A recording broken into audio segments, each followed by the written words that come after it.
Close your eyes for a moment and imagine a place made just for you. We at Weyland-Yutani have done just that. Come explore our luxurious Earth-like biomes using state-of-the-art technology developed by Weyland Corporation. We have created perfection.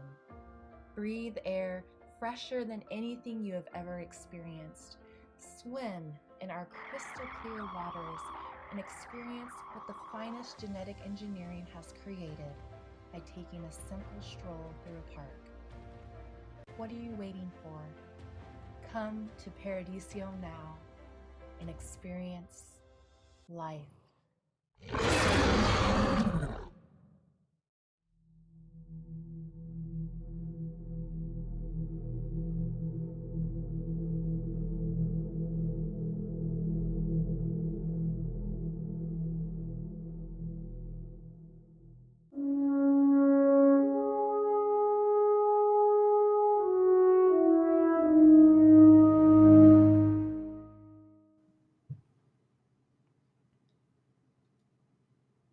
And that's us. Hello. Hi, everyone. How's it going? Welcome.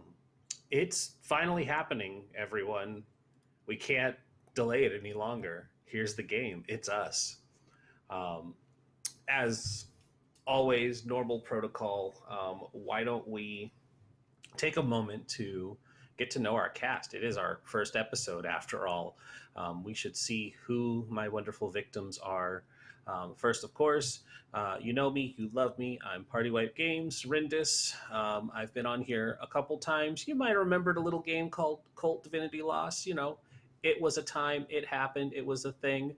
I also was on another Cult Divinity Lost and a few other games where I've died horribly with a few of these wonderful people. But I want to start with two faces that I have not had a chance to play with yet. So we're going to start in order that is shown here, going clockwise. Of course, my camera goes the other way, clockwise. So no pressure, top right. Go ahead and introduce yourself, who you are, and who you'll be playing your Marine today.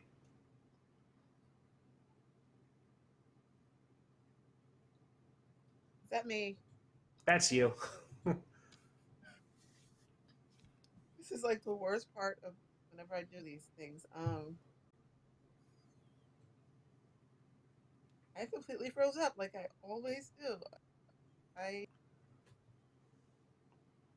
What's your name? You got What's this. your name? That's the first one. What is my name? I don't know. I have like 5.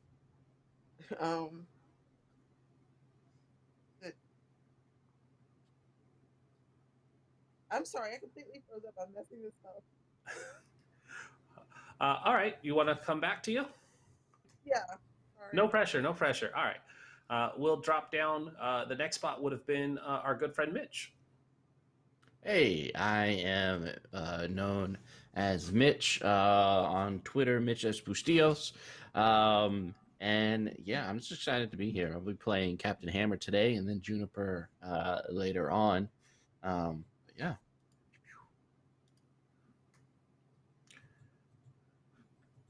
All right. And then we would have shot around and it would have gone over to PaladinHulk. Oh, that's me. Hi, everybody. I'm PaladinHulk, Twitch moderator for Random Tuesday, Little Red Dot, and Polish Scripted. And today I am playing a robot called Chaplain, who is also a doctor. All right. And then right up to ArchivalDustBun. Yes.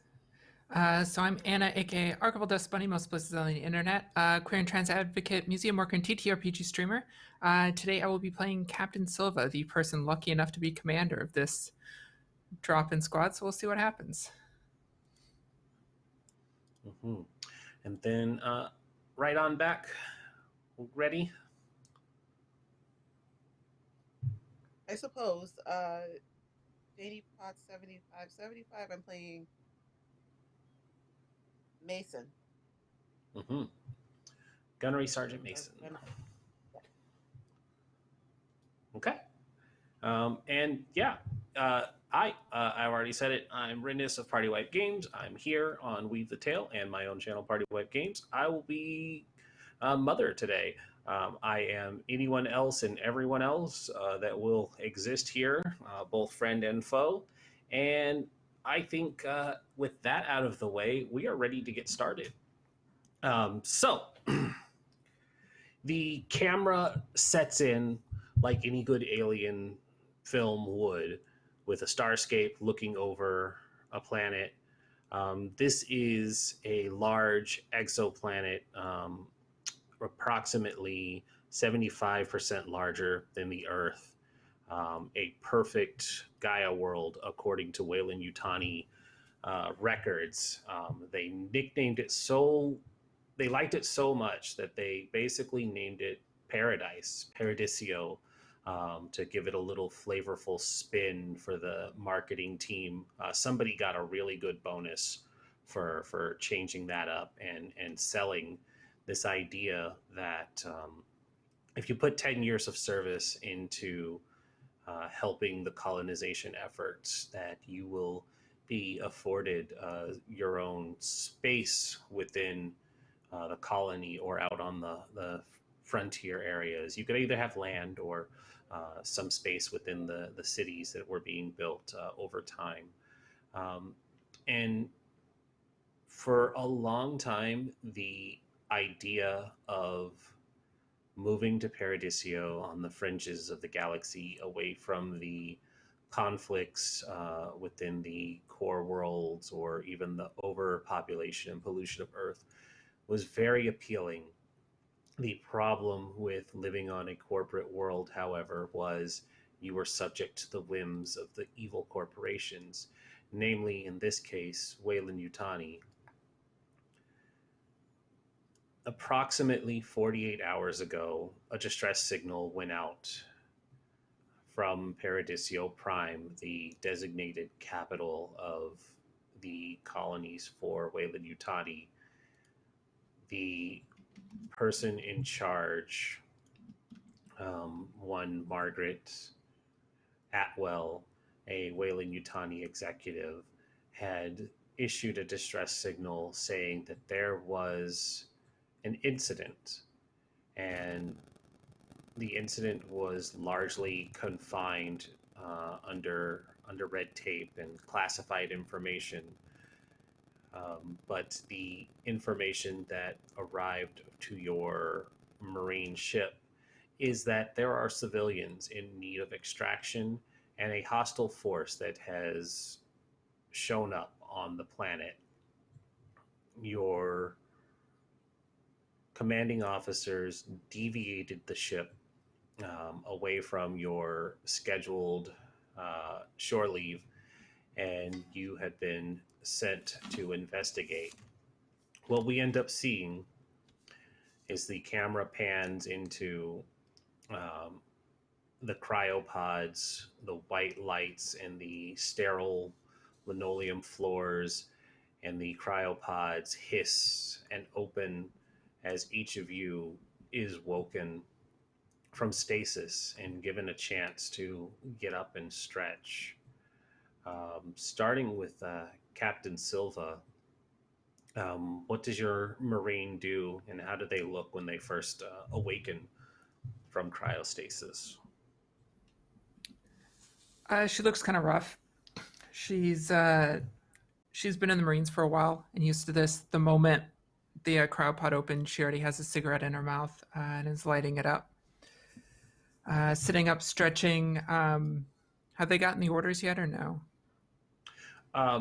Not just yet. You would have known before going into stasis that there was a potential to be deviated. The information that your COs have are in other hands, but you'll be briefed shortly. But this is just you all getting up. Usually when you're woken out of cryo like this so abruptly, you know that it's because you're about to go into the shit. Okay. Yeah, lighting up a cigarette, getting out, stretching, walking along, banging on the wall. Let's go, everybody up. the banging is directly over Chaplin's, not cryopod, maybe it's more of a recharge station.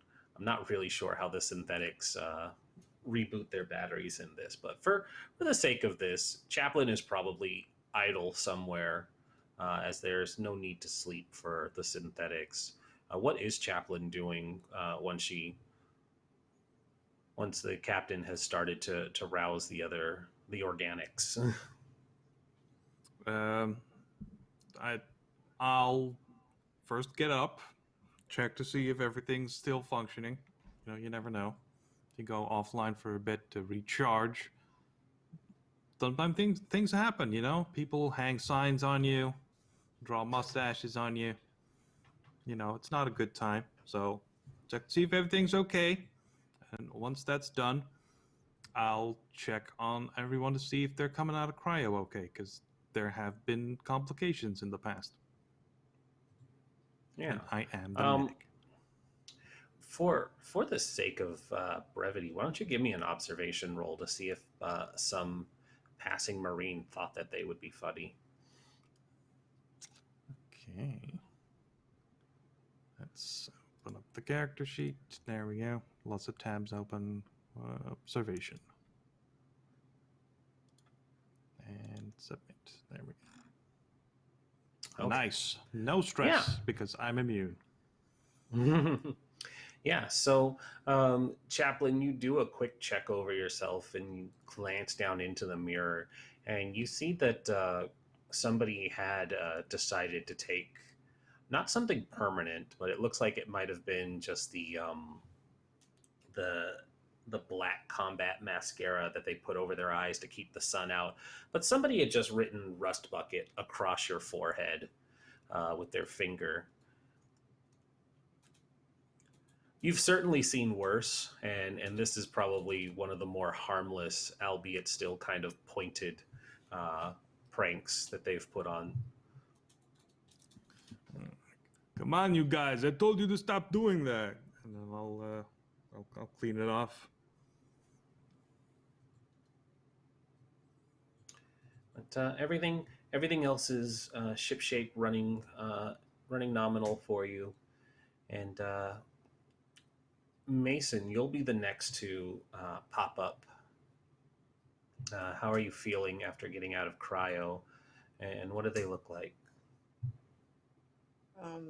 Mason is actually not tired like she thought would be coming out of cryo.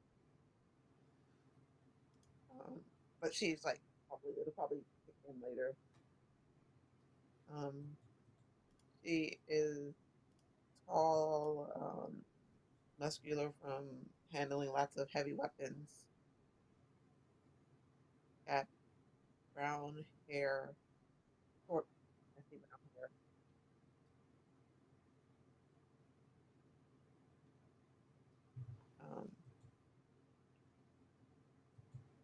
Probably just hop on out and start walking around looking for people. Okay. Do I need to roll?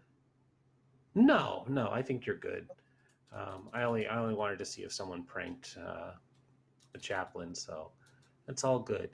And then last for our camera's focus, as other Marines are getting up, because in this barracks sort of cryo chamber, there are just rows and rows of Marines put in stasis, but the camera focuses on the last of your particular group here,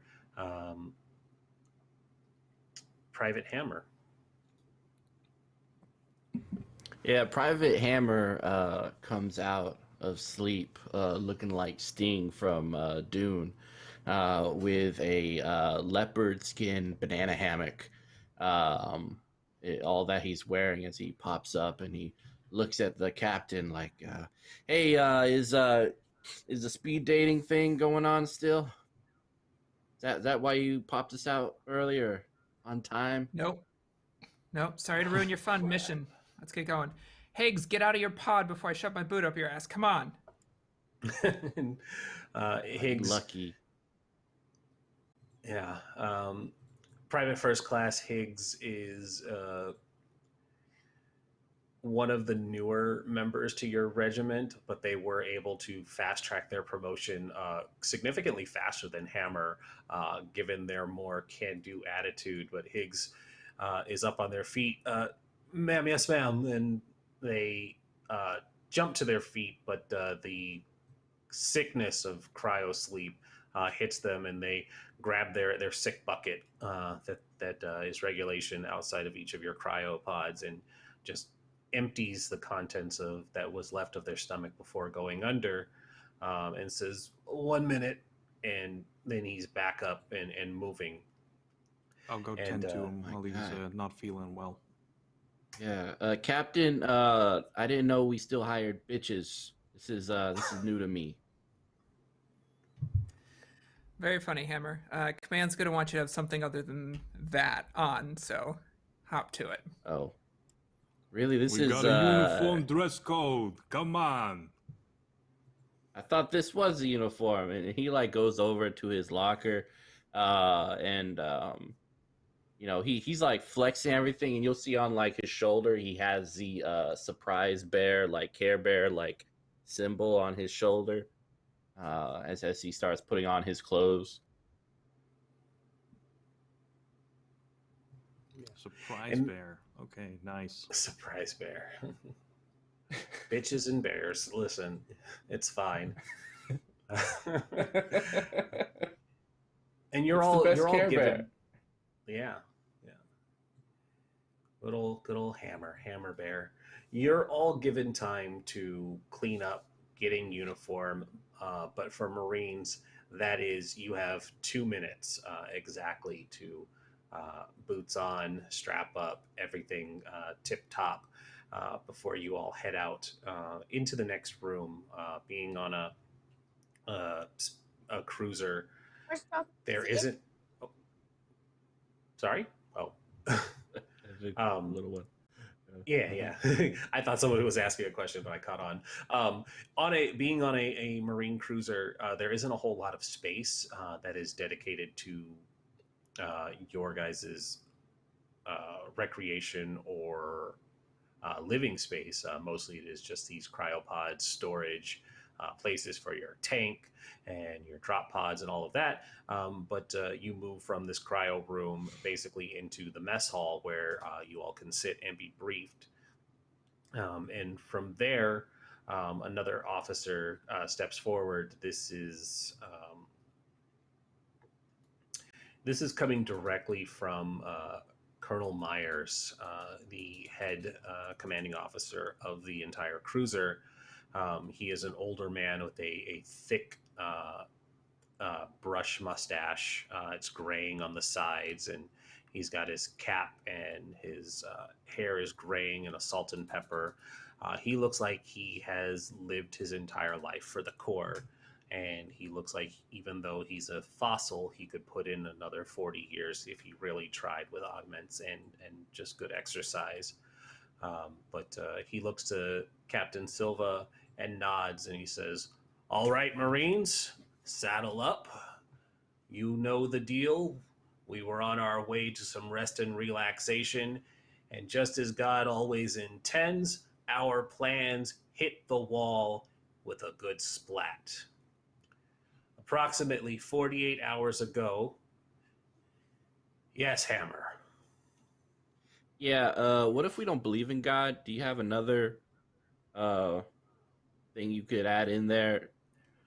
Absolutely.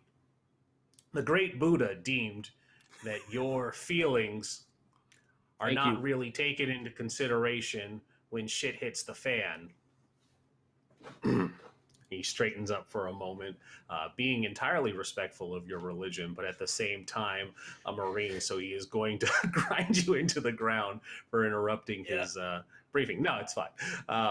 And so he does. He clarifies that the Buddha does not care that we were on our way to rest and relaxation, because our job is to clean up the shit when the shit hits the fan. Approximately 48 hours, a privately owned colony under control of Weyland-Yutani had sent out a distress signal. We are not sure of the nature of their distress, but when they call in the Marines, it means that something is bad. And he has a dossier in hand, which he hands to the captain, and it shows that when you open it up to start looking at it, it shows some information about the chief executive, Margaret Atwell.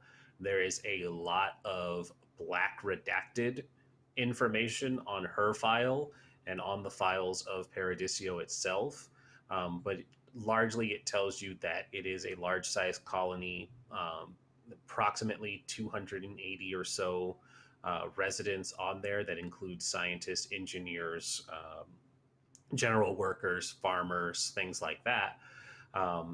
And they did have a small security force, but it amounted to about 20 people. And he largely says contact with the colony has gone dark. And so we are dropping you all in to infiltrate Paradisio Prime to extract Chief Executive Atwell and any other survivors. I'm not going to sugarcoat this, ladies and gentlemen. Weyland-Yutani expects results, and unfortunately we have to deliver. The Chief Executive is your sole priority. Anyone else is a bonus.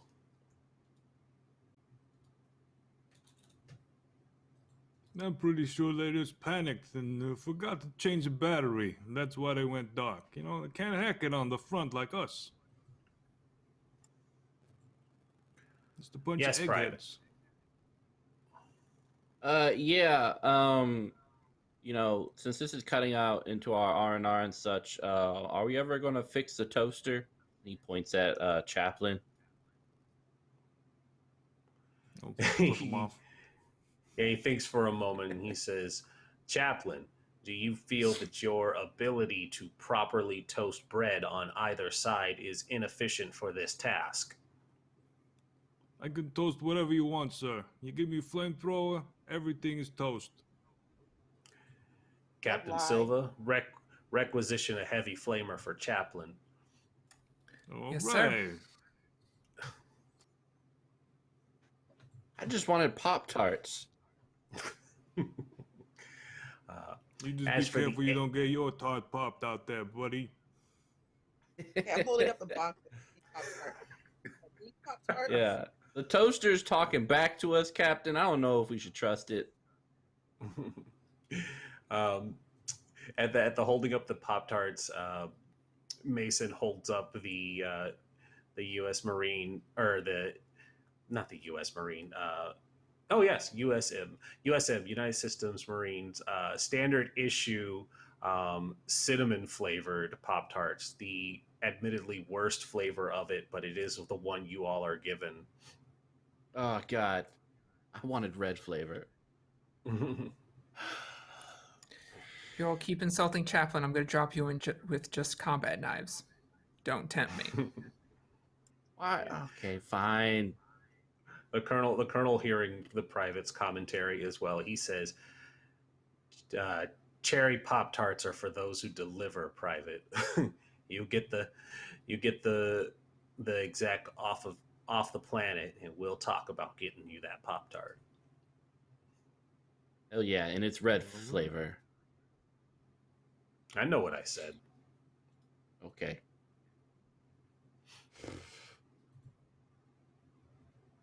All right, let's go on this date. This would be the time to ask any other questions or to go to the requisition officer that is stationed nearby. This mess hall also has a machine that will produce your food slurry that contains all the essential synthesized proteins and aminos and flavor crystals that will give you exactly what may come close to chicken or shredded wheat. I'm going to have a random NPC ask a question and ask if we suspect pirates of like being involved with this whole colony going dark thing. When he thinks for a moment and he says, it's very likely Paradisio is a prime target, and being a Gaia world, and he puts up in air quotes as the eggheads like to classify it. The planet has a lot of unexplored terrain still that has not been cataloged with Weyland-Yutani or the USM. Paradisio Prime itself is just a large set of shipping containers stacked on top of one another and made into a makeshift colony, even if Weyland-Yutani would have you believe otherwise. Anything outside of its wall perimeter is largely subject to the wildlife and whatever might else have decided to land on the planet. That being said, there are 2 other satellite facilities, both a terraforming and a science facility not too far from Prime. There may be survivors there, but if there was an incident, the standard procedure is to fall back to the main colony and hunker down there. Pirates are known to be in the area, but we wouldn't be doing our job very well if pirates had managed to slip past us and get onto the planet. Don't rule the possibility out, however.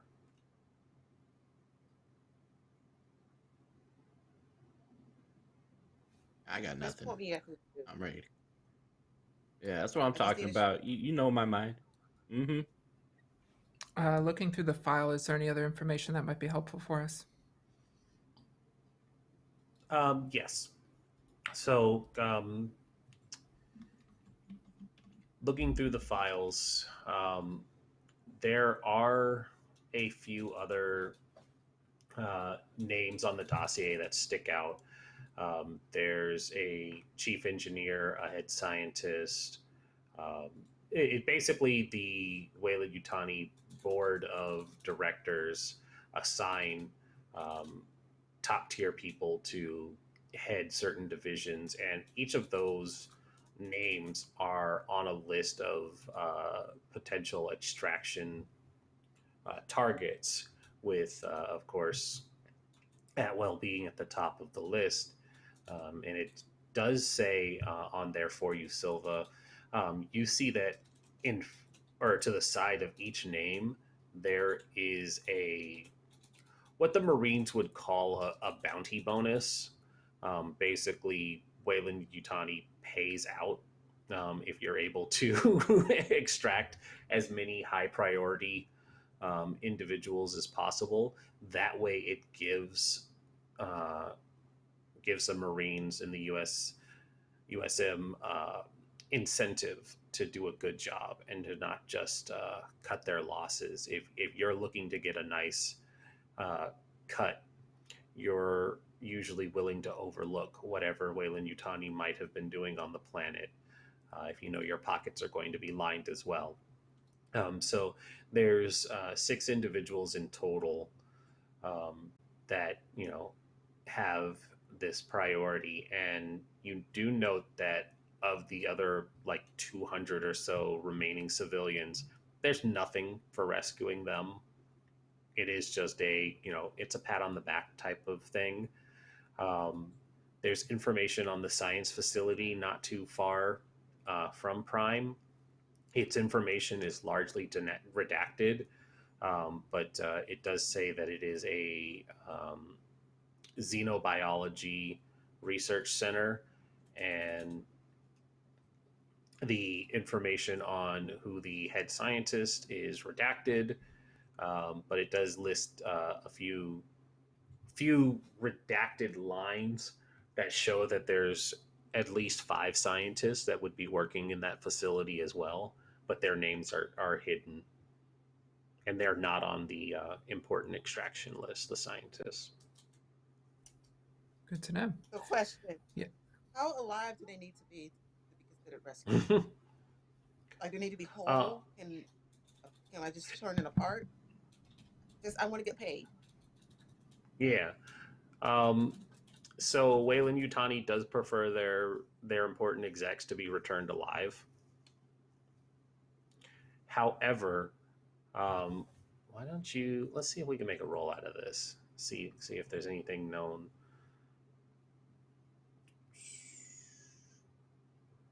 I'm just imagining the sack of heads she's going to come back with. Yeah, you can. I brought ears. Are these ears helpful? This is how we collected bounties in the old days.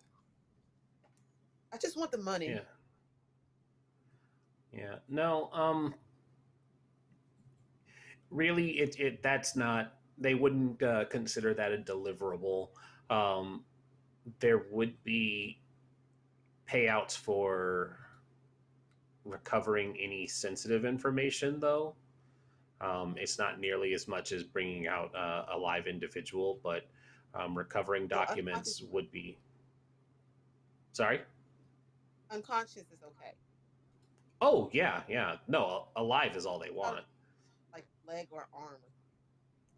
No, they need to be breathing. If they're missing a limb, that could be chalked up to whatever hostile forces were there. You just have to have a really good poker face. But yeah, if you can. This document only got 2 boxes. One you tick for alive, one you tick for dead. Dead, no money. Alive, money. That's all there is to it. Okay. There was something else, and I just completely blanked on it. What was I going to say? Bring people back alive, recover any documented information. Oh, that's what it was. Just for you, Silva, when you flip to the last page, the colonel kind of sees you flipping towards it, and he clears his throat and he gestures for you to come join him in private. Ooh. Okay, I do that. When you step away from the rest of your team, Colonel Myers lowers his voice and he says, "This last page," and he taps it, "is classified, need to know only." And on the last page, it says it has information on one final high priority extraction. And he says, there is an individual that was not meant to be in Paradisio Prime. And when they were discovered, they were placed in cold storage. Your team's to find this individual as well and bring them back. We'll keep them in the brig and deliver them to Wayland-Yutani, but they want this one brought in unharmed. Understood, sir.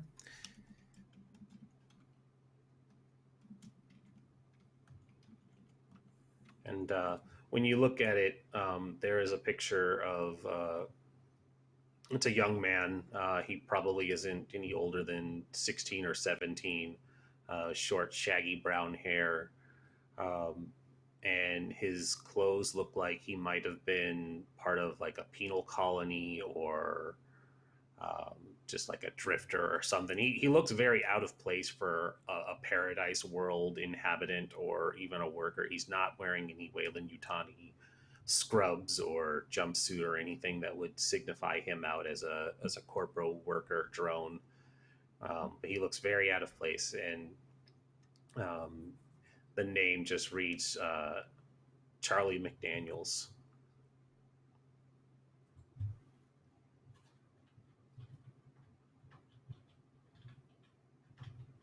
And I'm writing that down so I don't forget it. All right. I'll make sure we bring him back, sir. Very good. With that, you're dismissed. Make preparations. Drop is in 30. Yes, sir.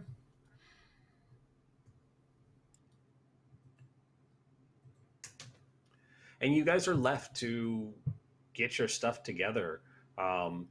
The requisition officer does walk up to Chaplin and say, the colonel wasn't joking about this. And he hands you a flamer. Oh, this is real cool. I usually don't get this much fun stuff. Are you actually trained in this, Chaplain? How hard could it be? You know, you push the button, fire. Well, I was going to give you a demonstration, but you seem to have it under control. Make sure the gas is on. Point the fire towards the thing you want cooked. I'll turn over the hammer. Hey, I don't have any Pop-Tarts, man. Maybe there'll be some red Pop-Tarts for you downstairs, you know, on the planet with the fancy executives. That's what I'm hoping. They say it's paradise, you know? Yeah, I mean, it's just a shit show.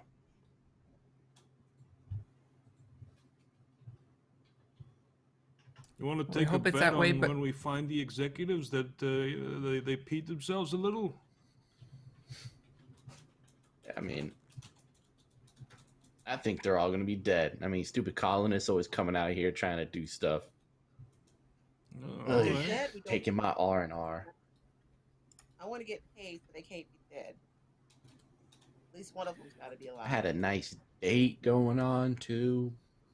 I'm going to download an app or something. It's going to be great.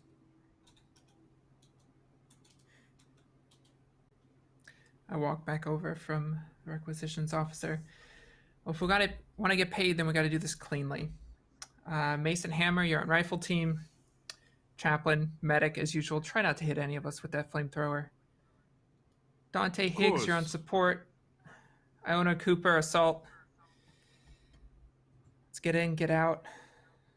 See what we can do. This might be a bug hunt, so have fun. Will do, Cap. And with the orders, you take the time to get ready, and you all gather up around your drop ship. This is one of those amazingly fancy, incredibly old, highly expensive, but incredibly reliable USM drop ships.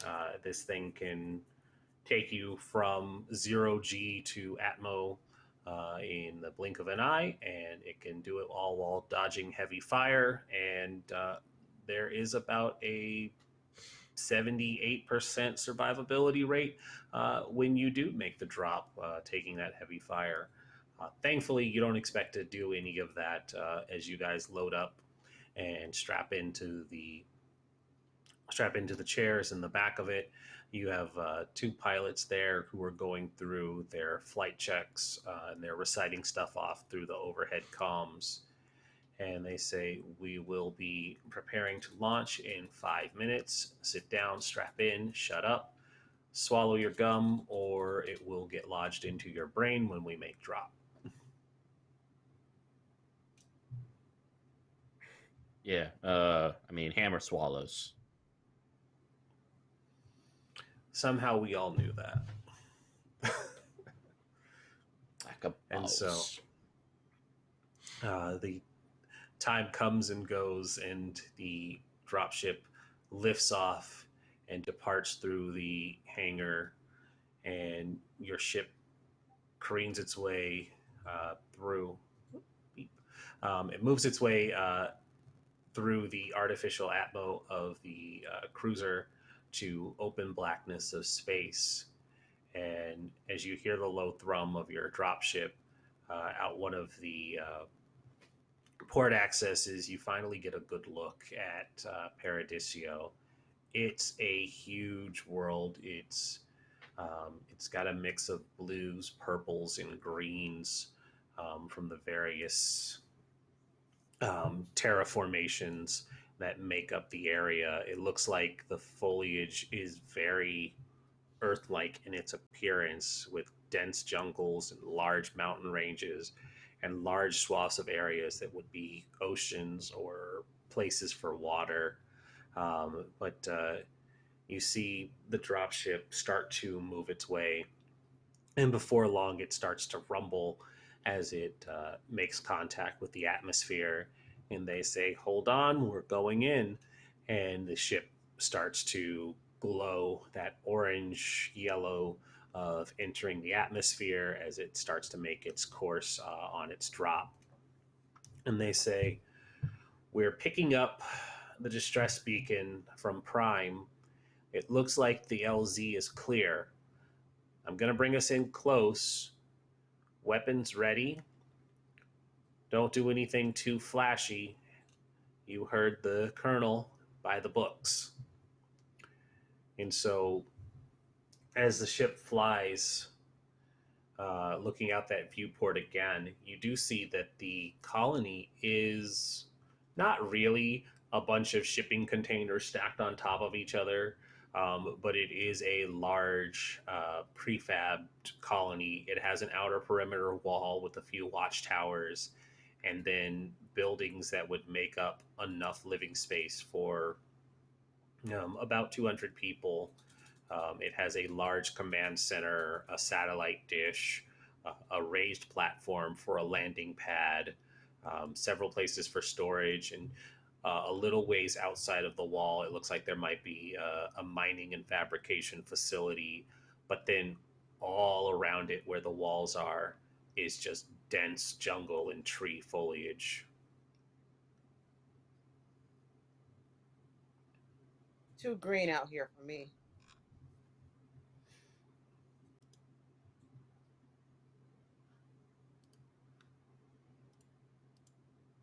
Seems all right. Probably gonna be hot though. Oh, yeah. Too much humidity. I like desert. Are we talking about And the I like it in weather? my- Yeah. God. Chaplain, Better than talking you about could your probably... dating life. Oh, whoa. My dating life is a vibrant and openly loving environment, okay? I share my feelings and we get to the real issues that plagues humanity. All right? It's capiche. It's good. Chaplain, when Aha. they start talking about the weather and then shifting to their dating life, when you do check sensors and the various things that do give some information about the planet, it is a muggy 105 right now with an 80% humidity. So, paradise. Yep. I say very sarcastically. That sounds awful. But they are terraforming it, so they're hoping to regulate that temperature a little better. But yeah, you guys are going to be swimming basically as soon as you step out. And sure enough, the dropship gets over to the landing pad, and when you feel the landing gear deploy and touch down, there's the soft thunk and rumble of metal making contact with metal. And the pilot says, contact established, landing gear is set, opening bay doors, and the light shifts from red to green, and your landing harnesses unlatch, giving you all the chance to get out and step through. And you hear the sounds of jungle wildlife, which is a little strange considering that Weyland-Yutani usually doesn't import animals to enter out, but you do hear that just like crickets and insect sounds. Like things did live here. These are, of course, exo animals, and you've probably been on more than one foreign world, so you know that it's not too unusual outside of Earth for some life to exist, or even just some genetically modified stuff to occasionally be released. Outside of that, I'll whip out the motion tracker because I have one of those, just to give it a quick once over to see if they're hiding, near the landing pad. You never know. Yeah. Go ahead and give me a comms tech roll.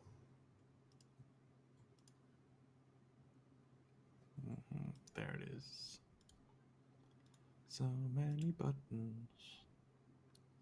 Wow, am I rolling this right? I Getting feel like you 0 are. successes twice in a row is a little like what? I did. Yeah, I did it. It worked. Okay. Okay, well Did there you you go. weight the dice? Did Yeah. you weight the dice? Uh, I think you did. yeah, I gave you rigged dice. It wouldn't be dramatic otherwise. Um, Yeah. but yeah, you take out the sensor and you see the screen from where you are. It sends out this sonar ping out in every direction. This is unlike the what we would have seen in Aliens. Instead of it being a 180 degree, this is a full-on 360 radar ping, so you know if anything's trying to sneak up on you as well. But as it pings, the immediate area uh, pings up nothing. You have the points of where you all are on the dropship, but nothing in the immediate fan out. All right, we're clear. All right, where are we heading, Captain? Do I see from the landing where the entrance is? Yeah, the landing pad is a raised platform. There is just a small stair walkwell that will get you down, and it is a straight shot, just a few footfalls. I was gonna say clicks, but even I know that that's incorrect for military speak. It is just a short hop over to a large building that would be the command center. Usually in these prefab colonies, it stands a satellite dish settled atop it.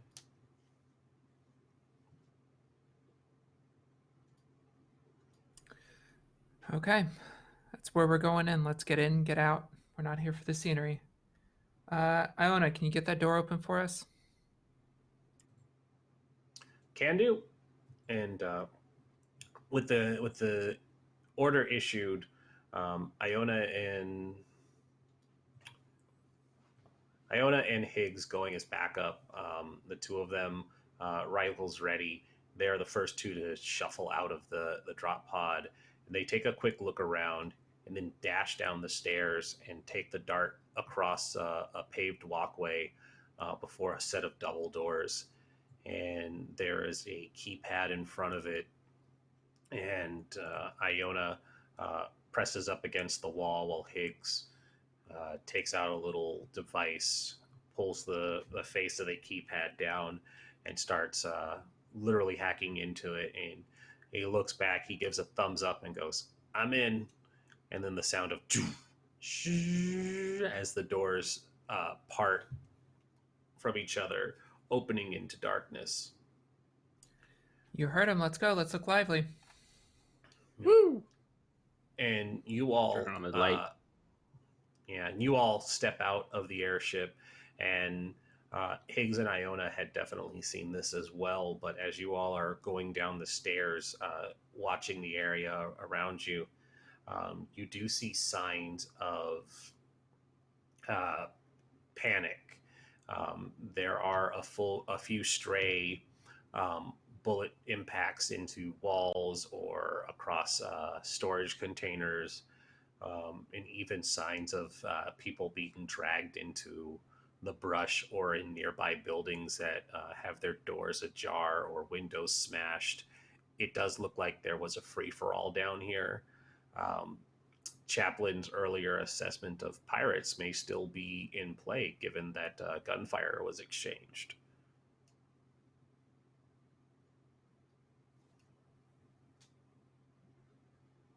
So Looks like there's Mason's something already. worth shooting. All right. It is. Looks like a lot of something. And I'm gonna load up my gun. You know, it's probably already loaded, but just for dramatic effect. Safety off. Keep your weapons hot, but make sure you're not shooting these colonists. Not the ones that matter. Okay. Anyway. Yeah.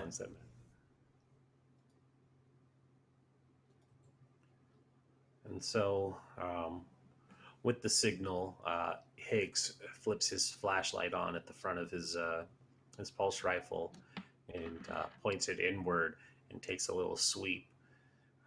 This is a narrow hallway, steel grates for the flooring, and of course, it wouldn't be an alien's without ventilation directly overhead that has wires hanging loosely from it. And at the far end of the hall, just a single dangling light that is just swinging back and forth and just illuminating shadows, but looks otherwise empty.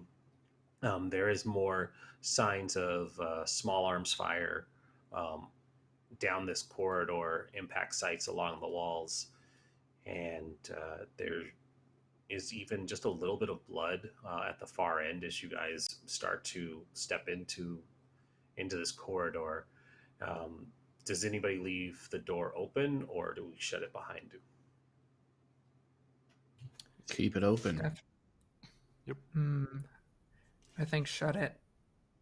Weren't we trained to shut it? To always shut doors behind us? Yeah, people were dragged into the brush. They could still be out there. All right. Okay, fine. Captain's orders: shut the doors. All And so right. the sound of the doors shutting behind you and the heavy thud of the automatic locks going into place, you all are cast once again into darkness, save for the lights shining from the front of your pulse rifles and this single swaying lamp. It shines over a door that reads communications room. When you step inside, you see that there had been attempts to barricade and make defensive positions here, but even this area looks largely disheveled and destroyed. There's not much left of anyone who had been once a resident here. A number of the electrical and communication devices also look like they had been smashed, and there's a bloody wrench propped up nearby one of the main consoles, and it looks like there is still one working console that hasn't been destroyed yet, and there's power being fed to it. So there's dead bodies, you say? No bodies. No But bodies. it looks no bodies, but there's blood and more signs of the small arms exchange, and it looks like somebody had taken a heavy wrench to a lot of the electrical. Interesting. Dante, can you see if you can get anything off that console?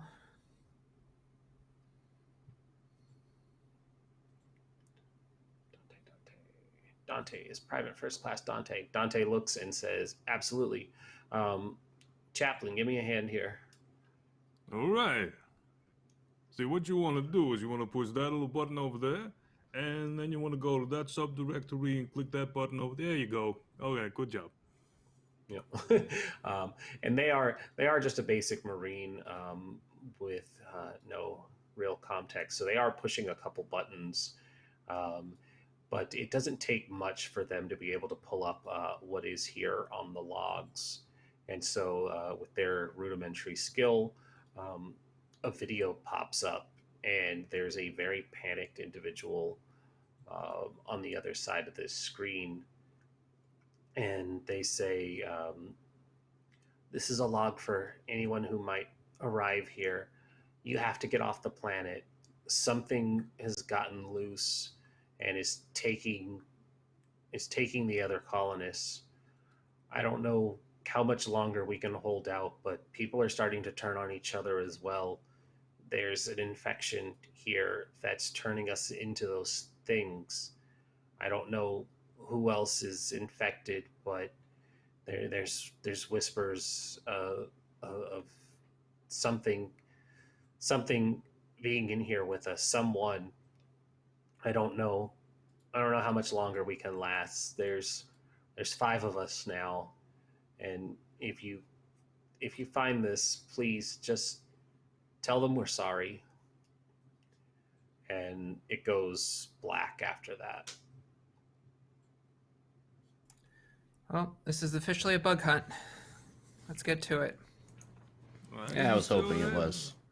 They got space madness, you know. It happens. You get stuck on an isolated planet, you know, you start hallucinating, experimenting with drugs, you know, it's normal. Then where are the bodies, Chaplain? I don't know. Maybe some freak is collecting them in his quarters. I've seen this before. It's a bug hunt. Don't know what kind, but let's get to it. Get our targets and get out of here as quickly as possible. Yippee-ki-yay. All right. Let's do it. So where do we think they're hiding then? In their quarters? That's where I would be. Well, We're gonna have if to you want sweep the to eat place. human flesh, you know, wherever the rec room is where you can cook is a good spot.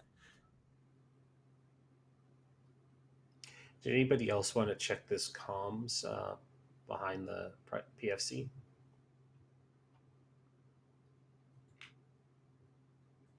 Not so good with computers.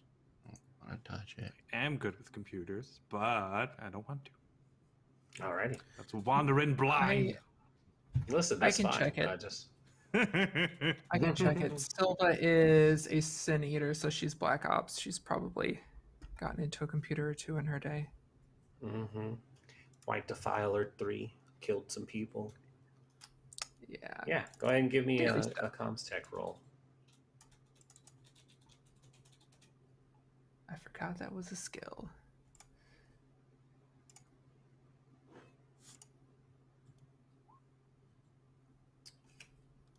Oh. It's not liking me either. Would you like to push to reroll? Push it. Push it real good. Yeah, I'll push it. Why not? All right. So I add so- stress level. Yep. And then you can reroll all failed dice. Whew. He Okay. just doesn't like me. Yeah. You think that there might be more to what's going on here with this comms? There has to be backlogs or records or something that could give you more than the PFC was able to pull up. He only hit a few buttons and didn't dig too deeply after all. But you get to the point where, yeah, it's password protected, and for some reason, Weyland-Yutani doesn't go beyond 1, 2, 3, 4, 5. It seems their passwords need caps and symbols. Can Oh, Mason that's some try? bull crap. Mason, if I don't you'd know like what to to- try, it would be comms tech.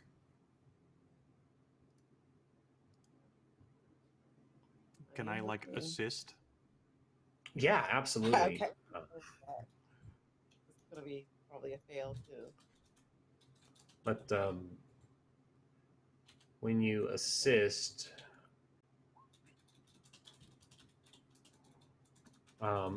PH, you know just a little bit more than I do. I saw the assist rules at one point, and I can't find it now on the little cheat sheet. What do they get when you assist them? I have no idea. Oh, Rules. there are is not my- there. Okay, there is actually an assist rule. Let me find it. Ooh. Yeah, I Looking remember at seeing this- it and being real interested. Sorry, go ahead. I was saying, looking at the squad, Chaplain's literally the only person with a Comtech score. Yeah, he's being Bender right now. It's fine. Where's the index in this? I'm just book? watching Why- everyone. And it's like, oh, I don't know why y'all are not asking me to do this, but okay, you know. I could do it. You just didn't ask. Yeah, come on. The toaster won't do things on its own. Like you got Oh, to that's put why in I the can't. toast. Yeah. I see why I'm not finding it. I'm looking in the wrong book. All right, They'll do it. that would do it. No, Yeah, I was in the Colonial Marine one, and I was like, why can't I find this? I was looking in the D&D book, and that doesn't help at all. Oh no, you're way off base there. I will express my annoyance that any of these rule books that does not have the index directly in the back is the bane of my existence. We still love you, though, Free League. I absolutely love you, Free League, because it is just a few pages behind. So I withdraw my complaint initially. assisting. Is there nothing on there? All right. I know I saw it, and it definitely wasn't the D&D book. Feel free to chime in and chat if you know and we don't. I'll just make a comp tech roll, just in Rolls case without that's it. success. You know? Yeah. There we go. 3 successes. 3 successes. All right. So there's pushing your roll, stress level, don't roll too often, panic. I should make everyone panic for the failed rolls. No, it's fine. Group rolls, phase a challenge. You only have the 1 chance to succeed with any action, yes. Difficulty. Help from others. There we go. Page 63. Other PCs or NPCs can help you succeed at a roll. They must be declared right away, which you did before you rolled the dice. Must also make sense in the story. Yes, it does. For each person helping, you get a +1 modification. No more than 3 people can help in any single roll, meaning your max assistance is +3. Okay, so she would have just had an extra dice. So That makes sense. yeah. Well, why don't we just do this? I'll roll that again. And we'll subtract 1. I'll just use off the base dice there. So the first dice was a success. Basically, I was going to say that if the reroll or the extra die roll didn't succeed, then Chaplain finally would have just been like, all right, I'll do it. With you helping, you're like, no, you need to do this. And if you go through this back channel, you can go into the roots of the files and pull up documentation. And you do end up pulling up a few more logs. It would seem that about a week ago, a new ship had arrived carrying some new colonists. Most of them had been registered to work on the colony. And about 5 days ago, it was discovered that a stowaway had gotten onto the planet as well, and that the security forces had started looking for them. About 3 days ago, they would have reported in capturing this stowaway individual and noting that they had been exhibiting strange symptoms that had been unseen within the colony records, because as a requirement of arriving on Paradisio, you have to go through a health screening within the first 24 hours of arriving on the planet to make sure that none of the flora and fauna is negatively reacting to your biology. And so this person did not submit to a physical examination, so they suspect that they are suffering from some adverse effect and might be the cause of what is causing other colonists to suddenly become sick. Shortly after that, probably another 12 hours after, there are reports of strange behavior from other colonists and reports of people going missing into the jungle. You see there's another log that shows about 48 hours ago, contact with the science lab out in the jungle had been lost, and that the recall of all the workers and assets back to Prime was put into place. The colony was going into lockdown as of 48 hours ago, which coincides with the time that the distress signal had been sent out for you all to intervene.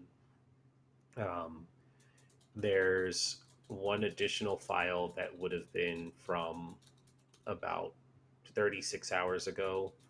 That is like, it would have shown another individual. I'm leaving these people nondescript for a reason, but it shows one of them pulling up the log and talking into the camera about what had been going on.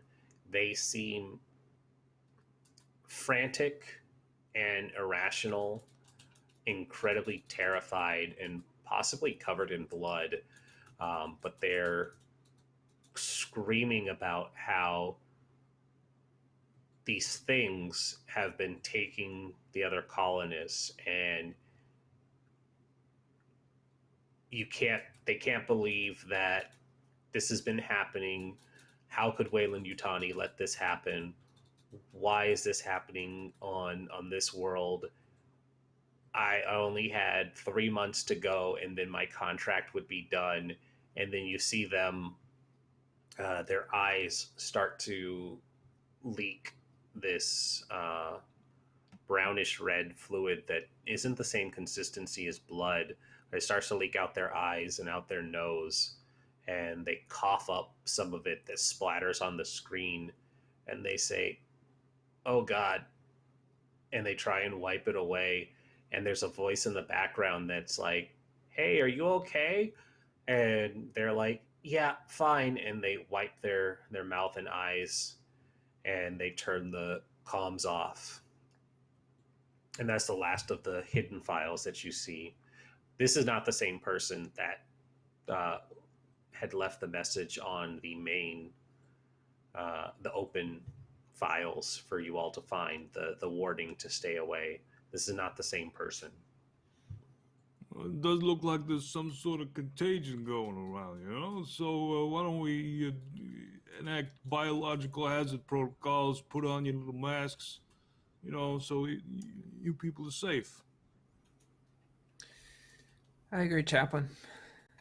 Yeah. I'll start That's bidding so- my... But Mason will put it on. Wear your He's masks, complaining, kids. Yeah, get your masks on. Also, boop, I was that's a- not the right I- command. but Synthetic, I wouldn't have to wear a mask. Like Mason hates it, but he's wearing it. Mm-hmm.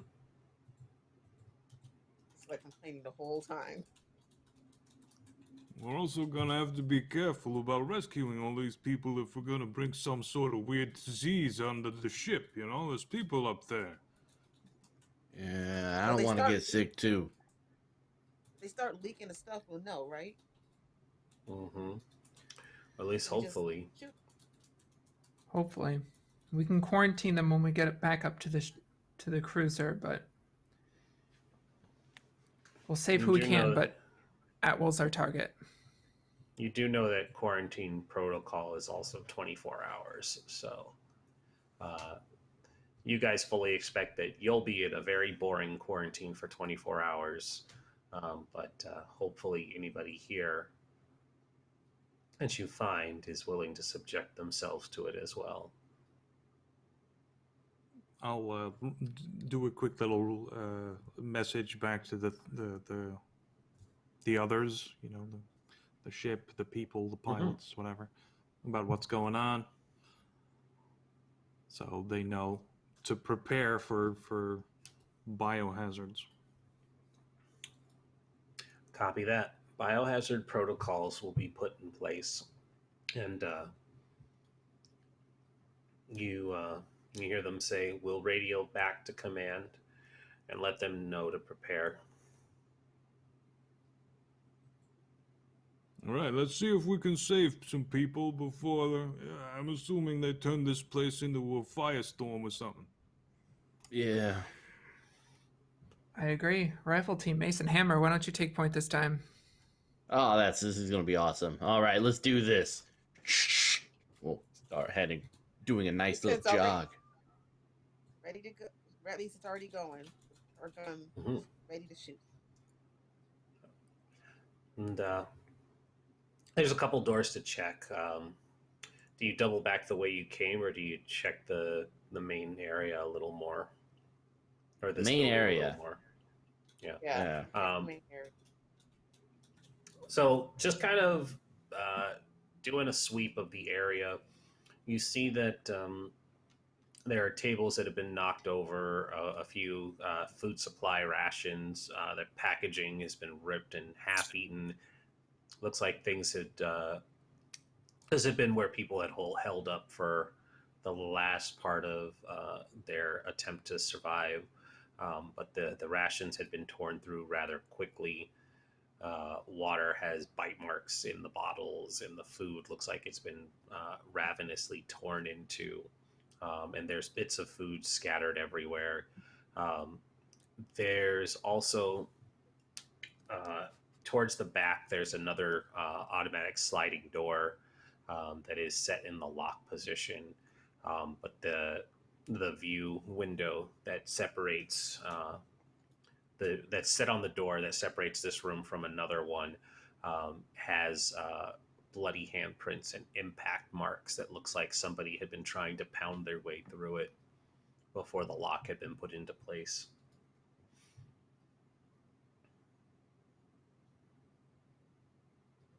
Chaplain, you got anything on the motion sensor? Let me give it a look, and I'll do another scan around. Yeah.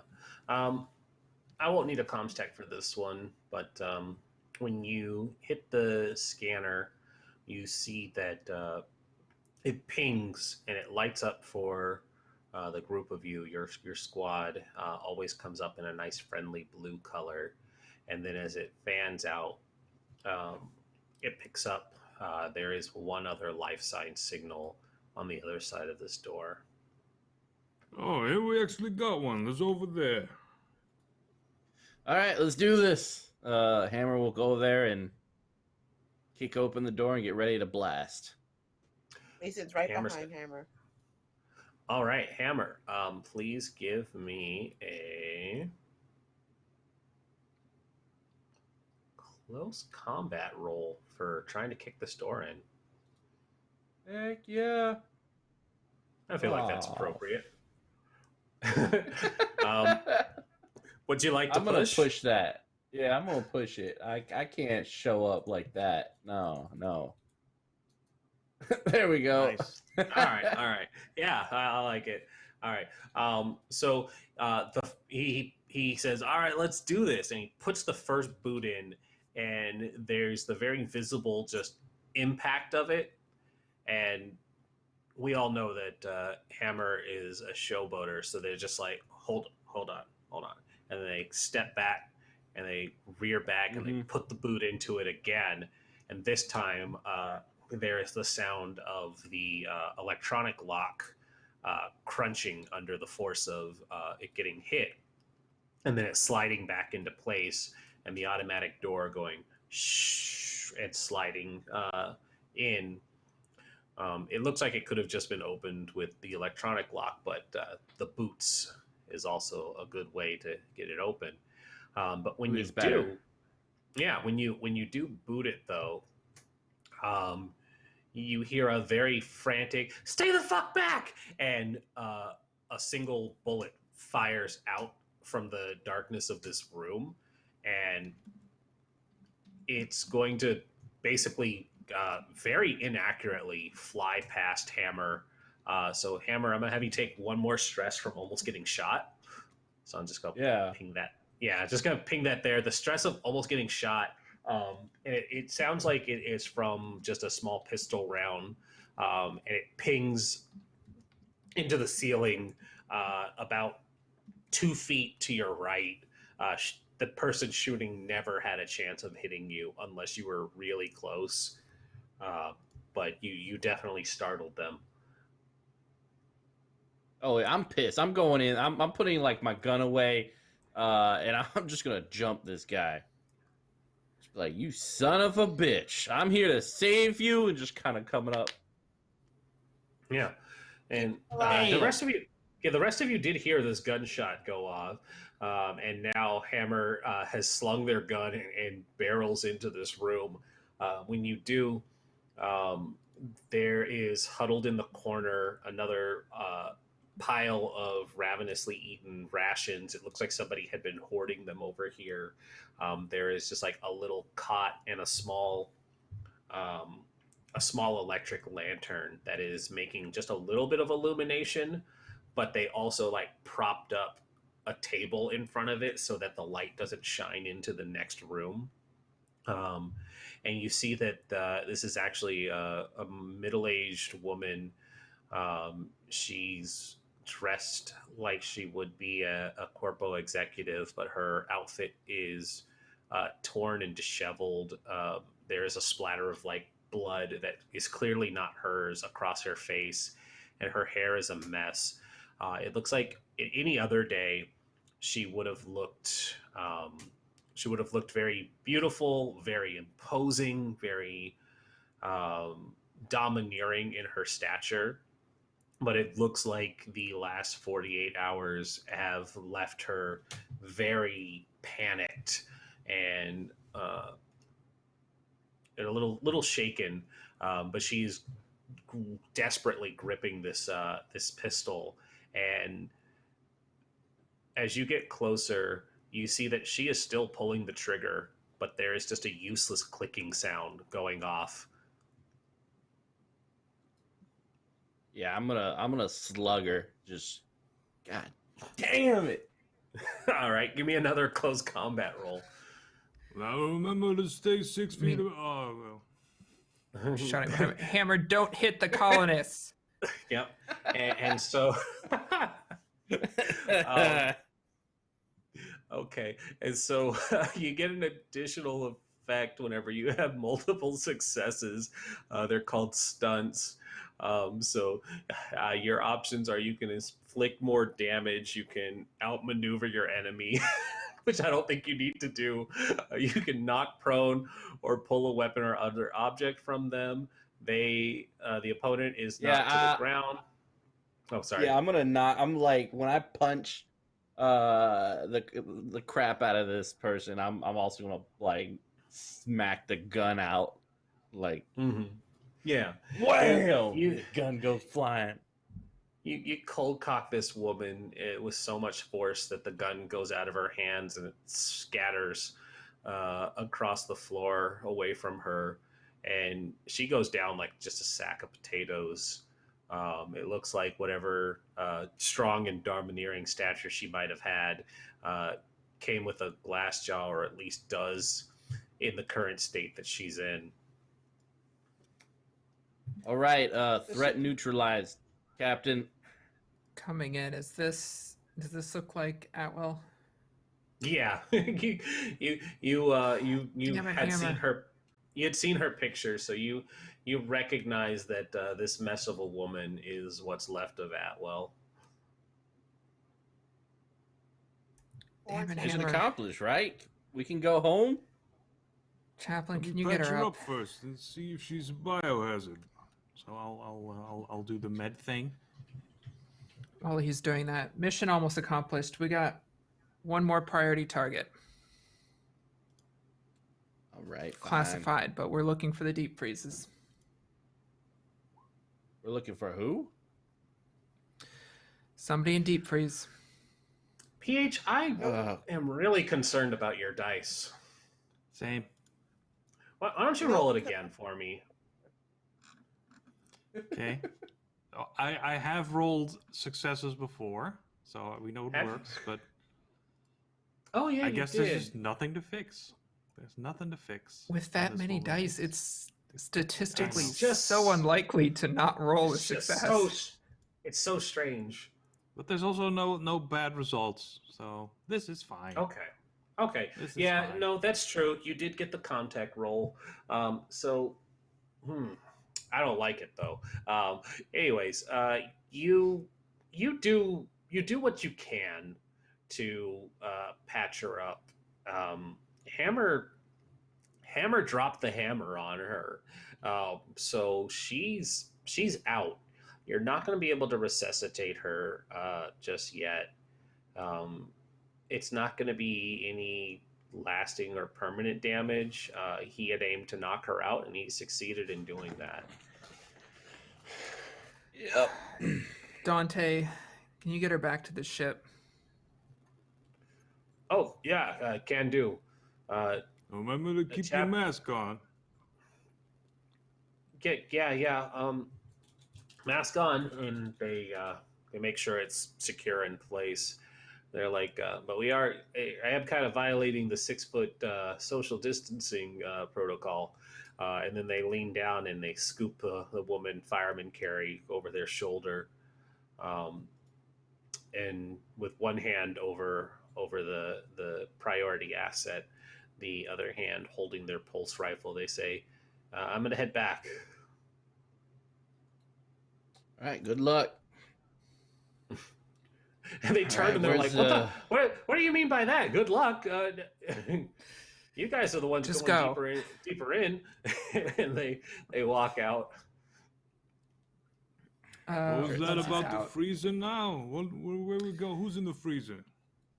We have one more target. It's classified, so keep it to yourselves. A young man in his teens, brown hair, Charlie McDaniels. All right. He's deep freeze right now. We got to get him, bring him back as well. All right. According to the map, the freezer is over there. Let's do it. Okay. They Well, have that's Rifle got team, you're again. up. Do they? Ice cream? Sorry? In the freezer? Do they have ice cream in the freezer? Mason, get up there with Hammer. Yeah, come on, Mason. Let's get this done. Get some ice cream back on the ship, and maybe I don't know. Maybe that person will forgive me for clocking her. But she did shoot me. You guys saw that, right? I was offensive. She should be happy you saved her. Exactly. I'm sure she will be when she comes to. Mm-hmm. I But think she's she's gonna important, get you you know. fired, Hammer. Well, I was Hammer, they doing sent my an entire job, Marine you know? squad. They sent an entire Marine squad down to get her. I Aw, think she's man. used Are to you saying people I'm in being trouble, nice to her. Captain? Probably. Oh man, It's likely. that's a bummer. I'm gonna have to kiss some ass after this, don't I, Captain? That you do, but we got to get out of this first. All right, let's go. And he'll start jogging to the next door.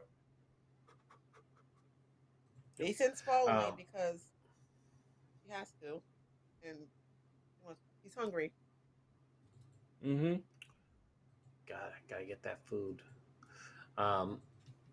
So when you hit the main hall, or the main hall from beyond here, there is a directory map that's posted for this complex, and you see that you had moved out of the communications room where Atwell had been posted up was a storage room, but to the right of the comms room would lead down to a mess hall, and then there is a freezer storage there, but a little further down is also the prime security and a secondary office for the marshal. All right, sweet. Did we need to check anything in the marshal's office, or just straight onto the freezer? We can see if there are any files there. Those will be worth a pretty penny when we get back. Oh, hell yeah. I like pretty pennies.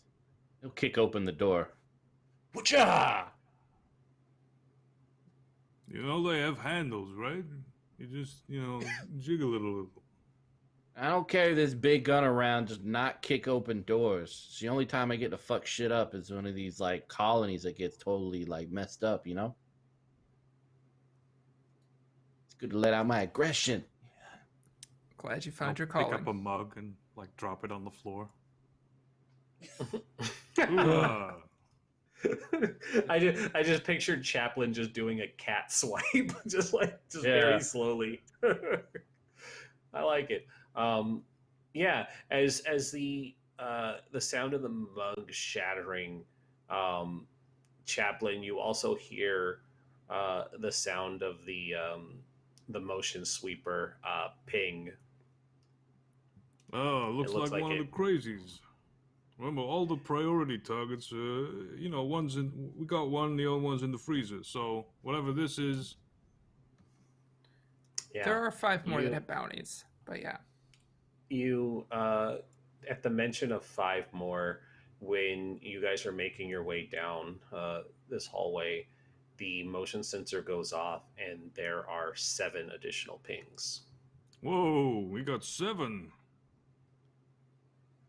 All right. That's a lot of people. Yeah. Who wants to go first? I'll go first. Leave it. That's you, Hammer. Hunting him? All right, let's do this. Well, It's gonna move forward towards these. What? if they're colonists, don't shoot them, don't punch them. I don't know how many times I have to say this. Why I have to say it every mission. If they're colonists, don't hurt them unless they're hostile. But if they're, Okay? yeah, if they're Okay, crazy if violent they and don't- vomiting blood. Okay, I Then will. yes. Yeah, okay. If they identify themselves as colonists, I will not kick the shit out of them. Got it. We'll start moving forward. Okay. So Hammer starts stepping forward. Were you heading to the marshals or the mess hall? I'm heading towards the beeps. Towards the beeps. Okay. The beeps look like they are also heading towards you all. And they have passed over where the motion sensor would show that the mess hall was. And it looks like with the only passageway being directly in front of you, you're not seeing anything in front of you down this hall. He's gonna check the. Is there a way to access above us or below us? See if they're crawling through the vents or air ducts or something. Yeah, you want to give me an observation roll and pick which direction you're looking? Up or down, that is. Chaplain, you sure that thing's working? Well, it seems to be. I got 7. Look. Yeah, they're closer now. Yeah. Oh boy. Okay. So that's on your stress roll. Can I be pointing my gun towards where the Still a bees are? success. Wait, hold on. Is that? Yeah, that's one success, but it doesn't say it's one success. It The system lies. the system lies. I think I it know, does right? something- Coming after me. It does something different when you roll it on the stress. No, it's side. only the Is it only the alien ones on symbol? the stress. Yeah, only the. Yeah. Uh, Yeah, that's what's like. It's a success. It's a 6. I don't know why it's coming up as Weird not a that- success. They coming after me. Listen, I'm good with it.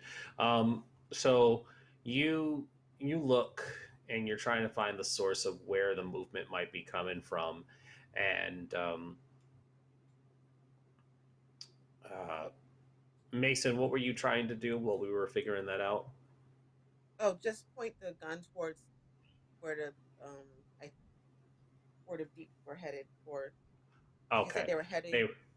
they were heading down the hall towards you all, but there's nobody directly in front of you. Mason, My gun. or sorry, yeah, Hammer had addressed that there was no one in front of them, and when they started to look a little more closely at your feet and at the ventilation up above, you hear the very soft and not at all quiet thumping of something moving through the vents. All right, identify yourself as something cute and cuddly, or I'm about to open fire. Mason, there's another ping as the proximity gets closer. They are almost directly atop Hammer.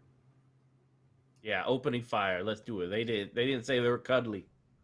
They did not. They did not answer. They Yeah. did not identify themselves as Build-A-Bears. Come get some. Oh, 3 successes. Mm-hmm. And so I'm just there is- unloading up there. There is the wonderful wind-up hum of the M56 smart gun as you fire off these controlled bursts into the ventilation, and you hear this unnatural screeching sound from within the confines of the tight space. And as you finish unloading the rounds, there's movement that stops, and one of the like panels falls loose, and a humanoid body falls and dangles. It looks like from the waist down, they're still stuck in the vent, but their upper torso is hanging, arms out, um, facing you all. But it looks like it might have been a colonist at one point, but their face is scratched up. Their skin looks like it had been peeled back really tightly and held back with a clip. A visual that comes to mind immediately in Men in Black when the farmer guy pulls his face really back tight. It looks like somebody had pulled their face back tight and it just held a clip there. So it's like everything is just pushed back, really scrunched up, and like their teeth are exposed and bloody, and it looks like even just their gums had receded to make their mouths look a little more defined and feral looking, and they are just hanging there from the top of the vent. But the other life sign signals have quickly scattered back in the opposite direction, away from the live fire. The What the fuck hell? is that? It's So did we just colonists, shoot man. They're everything? always. I don't know. Well, this changes things. I mean, we get to Consider go the home. colonist hostile. Consider the colonist Mhm. hostile. Let's get our other target and get out of here. Mm-hmm. All right. This is one I'm hell gonna of an double infection. tap. Look at this person. I'm gonna double Yeah, tap that person real quick. I don't need a roll for that. You step closer, and you probably don't waste a smart gun round for that, but you carry a sidearm, and so you just quickly just put in another round to make sure that they will not get back up. And there is a soft pop, and the splatter of this orangish brown liquid on the opposite side of the wall, mixed in with the brain matter and skull fragment. You see All this right, there? That's not normal. That's not supposed to be there. Nah, we're So not deep supposed freeze- to be here. Deep freeze, right? Like, Let's go. huh? Yeah. Okay, let's Let's go. Let's get to this freezer. Mm-hmm. I need one hate this last thing place. from all of you before you step past this corpse. Everybody give me an observation roll. Never. Okay. All right.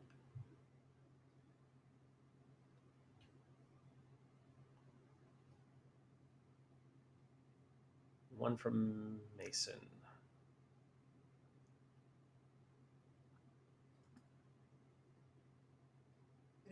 No, still didn't roll. Let me try again. Observation. Okay, it doesn't like me. I'll roll it for you. Hold on. Let me get it. Modifier. There we go. Nice. Okay. Cool. You have a success. Chaplain and Mason, as Hammer says, all right, let's go. Mason says, deep freeze. Mason and Chaplain, the two of you see that even though Hammer had utilized the effective method of double tapping to make sure that this colonist doesn't get back up, something inside of them was still moving, and out of the hole that Mason had put into their skull, a worm-like creature just kind of slithers out and looks in your direction.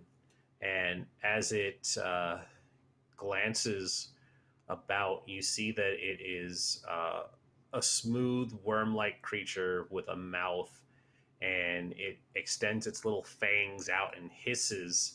And the observation really was to see how you handled seeing it.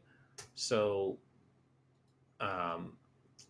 Silva and Hammer, go ahead and tick on another stress at seeing a secondary life form emerge from out of this colonist's body, and a pair of little arms pull it out of the gooey flesh hole, and then it hits the ground after hissing at you guys and quickly dashes away from you into the darkness. Not my problem. God. Thing was ugly. Next time we see one of those, Chaplain hit it with the flamethrower.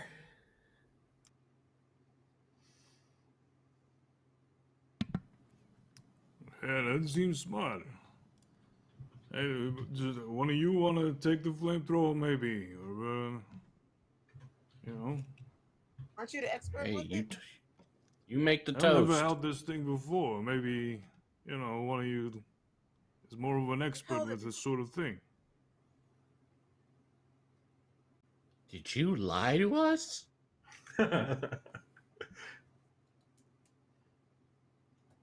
I'm hurt. Toaster, I'm hurt. Are Cynthia incapable of lying? Yeah, you're hurting my feelings. Thought we were See, close. that thing doesn't have bullets. Mm-hmm. It's got no bullets, so I don't want it. Nay. Yeah. All right. I'll like test it real quick on the corpse, just so I know what I'm doing. Oh, absolutely. Chaplain. Because my ranged combat happens to be 0. Yeah. Go ahead and give me that ranged combat roll. Everybody, hold on. Before you roll, everybody is standing behind Chaplain, right? Oh yeah. Yes. Okay. Away from it. It's like, yeah, I'm not gonna. I just wanted to know my range of failure. Chaplain, Yeah. not knowing how to use it, you did get the quick crash course from the requisitions officer. You make sure the flame is pointed forward and the fire goes in the direction of the thing you want burned. You find it's incredibly easy to use, and being a synth, the weight and encumbrance of it really doesn't hinder you either. So you're able to produce a pretty steady stream of this caustic flammable substance that hits the corpse of this former colonist. And as the body goes up, there is the awful smell of burning flesh for all of you organics. So please, all of you organics, even if you're hard Marines, the smell of burning flesh is something you just don't ever get over. So just add another stress level there. And then there's the sound of popping as the flesh starts to cook. But not just that, but you see the body starts to writhe again, and in the stomach area, there's bulging and swelling from several different forms as more of these snake-like creatures burst from the stomach cavity, and they're also on fire, and they fall to the ground and just kind of roll and pop, cooking to death. Having had their former host ignited. Oh, you've got to be kidding me. Whoa. Chaplain, new procedure, you're burning everything we kill. Yeah, that seems smart. And remember, those things were in like the stomach area, so you know, shoot for there. All right. I lost my appetite. You don't want ice cream anymore? No. I did it. We still got to hit the freezer. Let's go. All right, let's do it. Yeah. Iona is just like, I could still eat. Mm-hmm. I happen to be Girl, a that's what I'm cannibal, talking so It just looks like spaghettis. So yeah, the Marines push on, sidestepping this smoldering corpse, and largely brushing off the fact that one of these alien entities had shuffled away out of reach without much recourse in dealing with it. But you continue down what you remember through the directory will get you to the marshal's office, and you find that it is also unlocked, and the name written on a little placard in front of it says that this marshal is Marshall.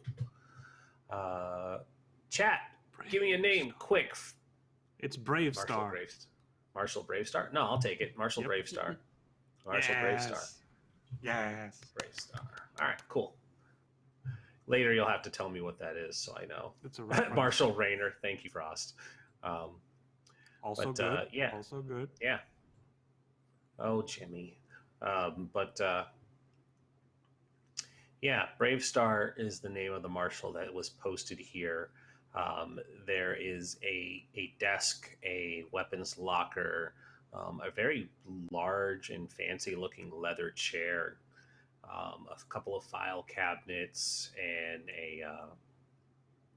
a bourbon bottle that looks like it had been poured for a glass that sits there unfinished.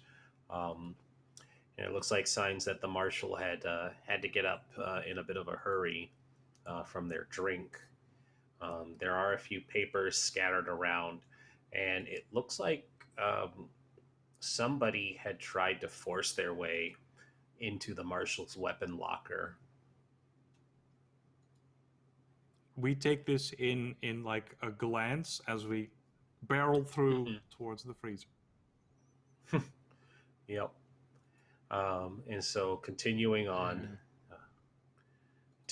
past this, the mess hall is in a state of panic and disorder. The tables are flipped over, food trays are scattered about. It looks like, much like with the collected rations and food stores that had been brought to the comms room where everyone had holed up.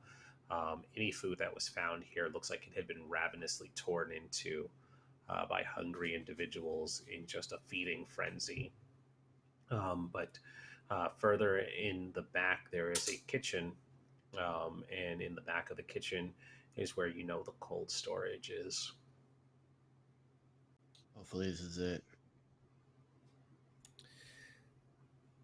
Hopefully we'll be that lucky. I'm calling I've us always should been be lucky. safe inside the freezer from all this madness. Or dead from the freezer. Or dead, yeah. Yeah. Well, if whatever Oh. it is got in there, do you think it's dead too, or do you think it's gonna have frozen bug? You're all Iona and discussing. Higgs. Higgs Sorry, went back to the ship. No, who went back to the ship? Dante did. Dante Dante did, went right? back. Iona and Higgs, watch the door. Make sure nothing sneaks up on us. Copy that. And the two of them post up. Pulse rifle in hand. And they have a smart gun. So Iona and Hammer have smart guns. Mm-hmm. Hammer and Mason, would you do the honors? All right, Mason, open it up. I'll get ready to fire. Okay, Mason will open. Mason doesn't kick. She's probably not a door kicker, so she'll open it. It does have a handle, and it swings outward. She'll use the handles for outward. Okay. And it swings outward towards all of you. And when it does, the warm, humid air immediately clashes with the below freezing temperatures of this large walk-in industrial freezer. It looks like the food that had been kept in here stayed largely out of reach of whatever had been getting into the food elsewhere. Maybe it was too heavy for them to be able to open, or maybe they don't know how to open doors. But as you step in and look around, you see that there are a couple of body bags pushed all the way into the back. There's 4 in total that are lined up side by side. Each one has a little tag with a name on it. One says Jimenez, one says Castanello, a third says Rachel, and the last one says Markov. Check those with important people names. See if we can Yeah. confirm They are them dead. The Captain Silva, none of these fit your important extraction names. This isn't it. None of these are the target. Fuck. All right, so we go home, right? That's it. That's done. We're over. No, this target's No, priority. We gotta go deeper. there's- We gotta find him. There's God. freezer pods, not just bags, right? These are just corpses that they stuck here for like storage, but there's actual freeze pods still. Yes. Mm-hmm. There might be other places that would count as Yeah. cold storage too. And let's see. You definitely set these on fire. Chaplain, why don't you give me a... Is there a way to do the base stat rolls, or does it have to just be these outer skills? Because I feel like an empathy roll could give me what I'm looking for.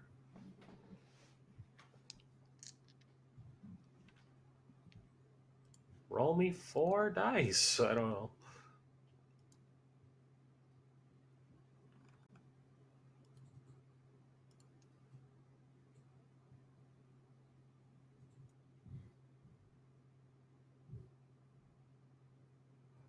Anybody who wants to try and take a guess at this, just give me just a general 4 dice roll.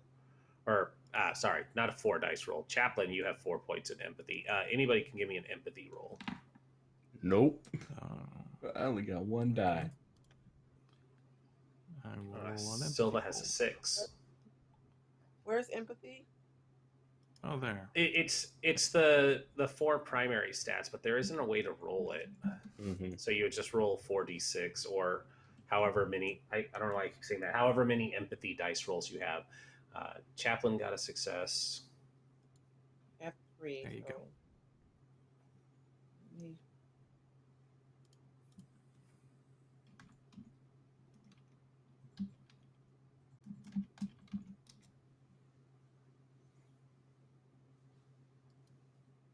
Let's see.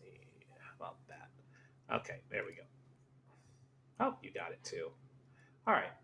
So for Chaplain and Captain Silva, when you think about where else there might be places for cold storage, the infirmary comes to mind. The offsite science lab would definitely have a place for cold storage. And then even thinking a little harder, there was mention in the logs that this stowaway had been apprehended and placed in cold storage. And sometimes, putting a person on ice is slang for being locked away. So there's a very good chance they might be just in the brig. And there might be some indication of where that could be in the marshal's office. Okay. Bless you. Okay. Let's head back to the marshal's office and figure out where the brig is. We'll check there first in the infirmary and hope we don't have to go out to the science building. All right, sounds good, Cap. Heading over there. Mm-hmm. Yeah.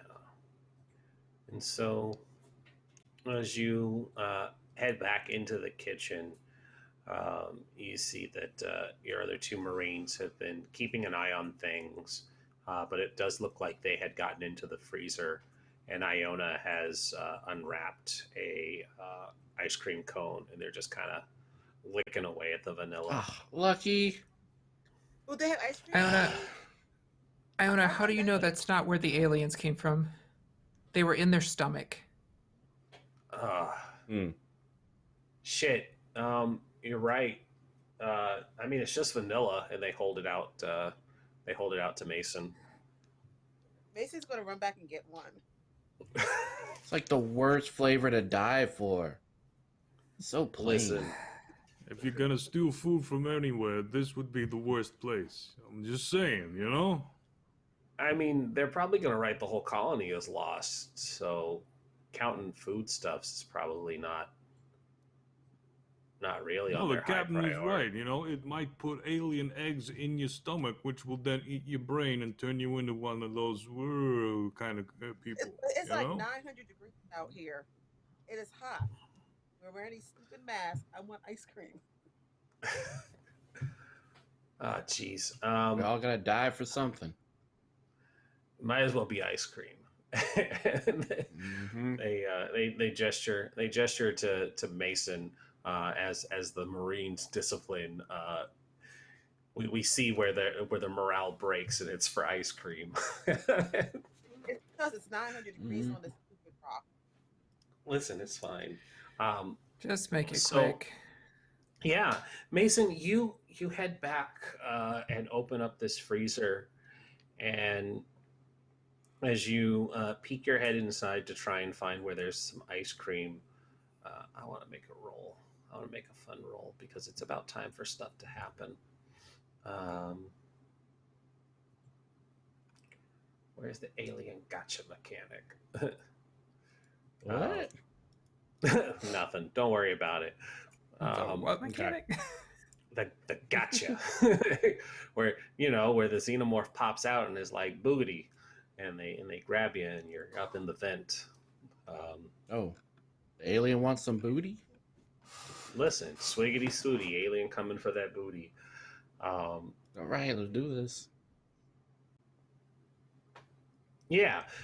So as you step into the freezer, Mason, you head into the back and you kind of have to shuffle past these body bags, and your concern is stepping over them and not being too in the way. And as you reach for one of these boxes that has the Weyland-Yutani vanilla-like flavored ice cream cone, we see the camera. It has the shot at your back, and a figure drops down from a vent. And as they step forward, they are going to make an attack at you.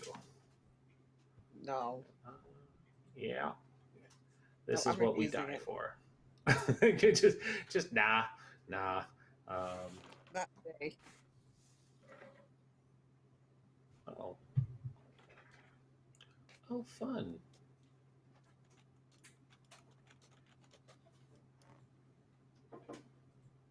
Huh, that's not a very good picture, though. Apparently, there is just a stat block for infected people, and that was entirely unintended. Cool. I'm gonna use just because they don't have stat blocks. They got a thingy for them, but nothing else. Let's see here. Close that. They're going to get an attack on you, and they're going to roll some dice. This is just another infected colonist that had dropped down, and you have enough time to hear the sound of them hitting the floor, and we see Mason turn as this infected individual lunges at them, and I get a success. And so they lash at you, and they start to just collide into Mason and start wrestling with them up against the sound of shelves making impact with a human body, and this individual just and they're snapping at you with their pulled back mouths, and they're very clearly just trying to get some of this goo into an exposed area. But you have your mask on and you have your helmet on, but your eyes are still exposed, and they're just trying to get a bite or a claw or something on you. But you're gonna get bopped for that, and the others are able to hear the sound of commotion as this individual is now fighting with Mason.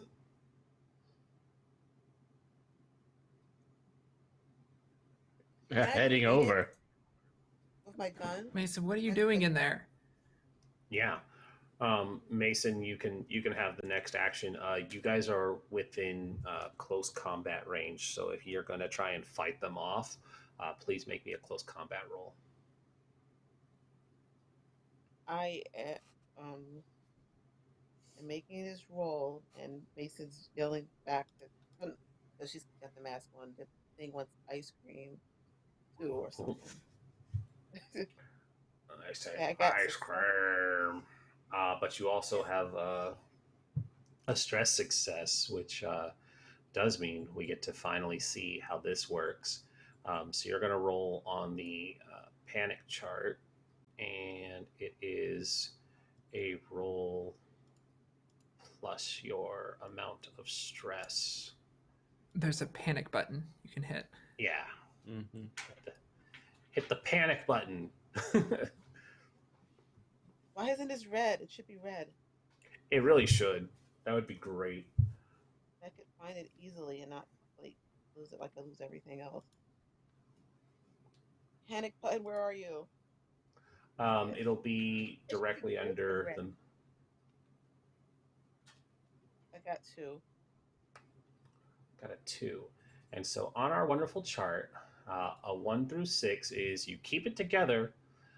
You manage to keep your nerves in check, barely. And so I also need to tell you how much damage you took, but it is just a punch, so it shouldn't be much. Mm-hmm.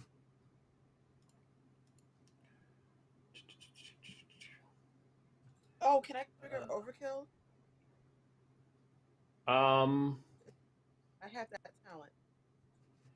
Yeah, I feel like that would be okay. You don't run and hide when the going gets tough. Instead of panicking in the face of mortal danger, you can turn your fear into aggression and use it as a weapon against your enemy. You can't trigger the overkill effect when you make a panic roll. Nope. So if you... I said you can. Oh, sorry. I am dyslexic sometimes. The T from trigger coincided with the can and made can't. So you can. Yeah, they are. And I'm not wearing my glasses either, so that's not helping. Yes, please, trigger overkill. You can turn your okay, so does it actually do anything? I'm looking for a button. Instead of panicking, you face mortal danger. Aggression and use it as a weapon. But I'm just trying to understand what the ability does. It doesn't trigger overkill effect. It doesn't say what the overkill effect is. Let's find the overkill effect. Sorry. No. This is a thing for the. This is a thing for the thing that should have been defined in the thing. If that makes sense. Overkill, totally talent, page 74. All right.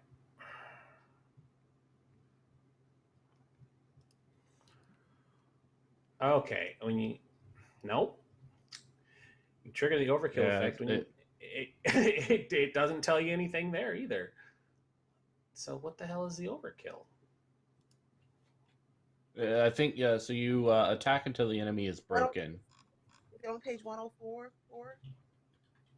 Attack until the enemy is broken. Mm-hmm. Oh, emotionally broken, right? Actually, yeah, on 104 it does expand on it. Talent lets you replace the effect of the panic roll result of 11 or higher by the overkill effect. If you have any enemies in sight, when triggering overkill, you must immediately attack your enemies, and you won't stop until you or all your enemies in sight are broken. Also, all other NPCs in short range of you must make immediate panic rolls. Oh, fun. Okay. So crazy old screen, basically. Yeah. So this is very much that. I'll say that does go into effect, and for the sake of this, you bring down the butt of your rifle into this colonist, and you just start bashing into them. And the rest of you are within a close proximity of this as you came to their immediate aid, hearing the panic from Mason. And you come just in time to see Mason just bringing down the butt of this rifle over top the head of a former colonist. And so I need panic rolls from everybody but our good friend Chaplin, who's synthetic. Mason doesn't roll, 6 right? for me. No, you don't need to roll again. I'm just like yelling about. 6 and a 6. Oh, let me roll Higgs and Iona too, because they're gonna panic as well. They'll be at 2 because they've been watching all this shit happen as well. All right, panics. I was hoping for another 6. There it is. Okay, 6, 6, 6, and a 7. So Iona is the one who actually has something go off. Everybody who got a 6 or lower manages to keep it together while Mason is bashing the brains in of this unfortunate woman. Iona, however, now has a nervous twitch. Their stress level and the stress level of all friendly PCs in short range of you increases by 1. So Iona doesn't really take it very well, and so everybody's stress goes up by 1, except for our good friend Mason, who's an unfeeling robot. Or Chaplin. Look, this thing was trying to take my ice cream. Okay, I had to get vengeance for it. Listen, it's fine. Mm-hmm. Yeah, but the colonist is. This is the second time an infected colonist has tried to directly engage you all, and it looks like they're utilizing the vents. Well, stay clear. I'm gonna burn the thing. All right. Get out of there. Fire to it? Does that work that way? Can you just like put the fire up there and have it shoot through the vents? Why don't I burn the body first before you get swarmed with little bugs? Okay. Let me get my ice cream first. Just leave the ice cream. Everyone out of the freezer. Let's go. Chaplin, burn them. Yeah. Iona's like, fuck this, and they drop their ice cream and walk out.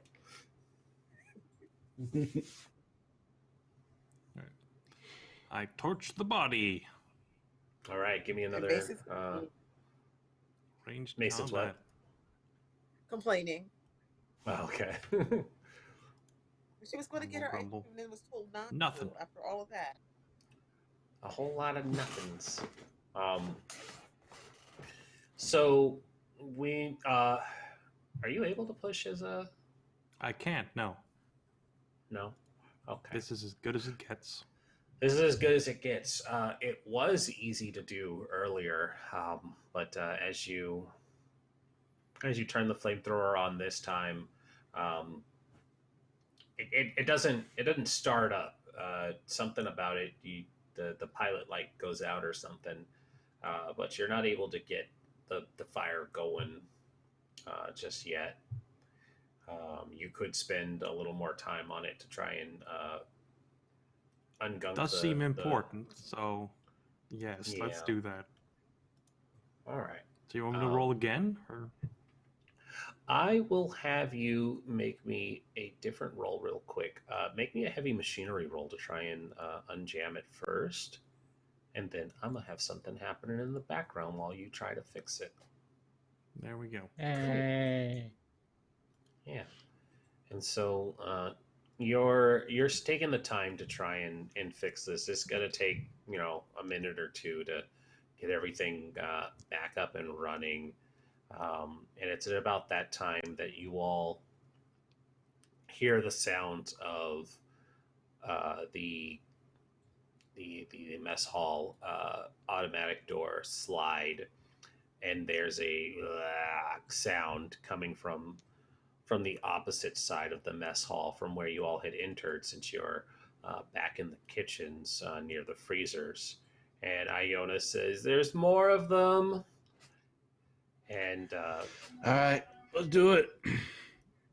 yeah, Iona and Higgs move to station themselves, like how in a mess hall, the kitchen basically has like an open facing window where you can see them cooking and preparing the food. They basically post up on the other side of that.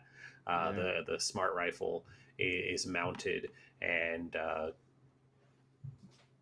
Higgs holds their pulse rifle at the ready as well, and the two of them start just firing into the crowd, but they're firing at pretty consistent bursts that kind of gives the impression that there's more than one individual here.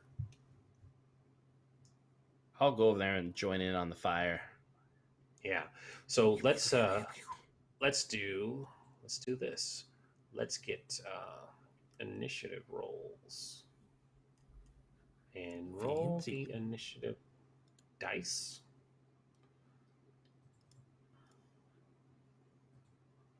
I don't know if it's going to actually register it because we don't have tokens. Yeah, no register.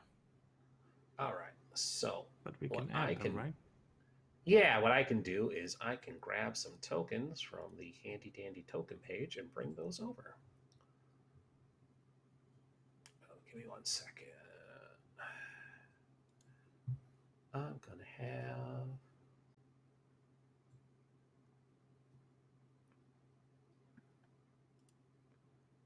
a couple of these represent you guys.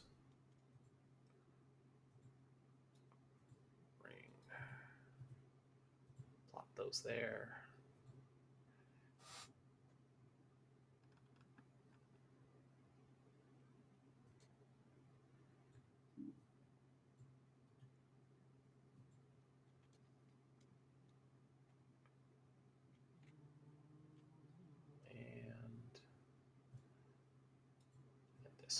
I want that one too. All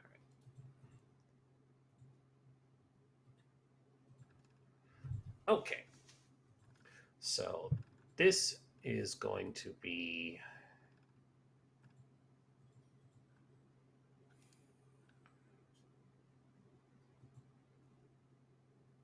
Iona. Of course, it's not naming them. All right. So that doesn't actually help.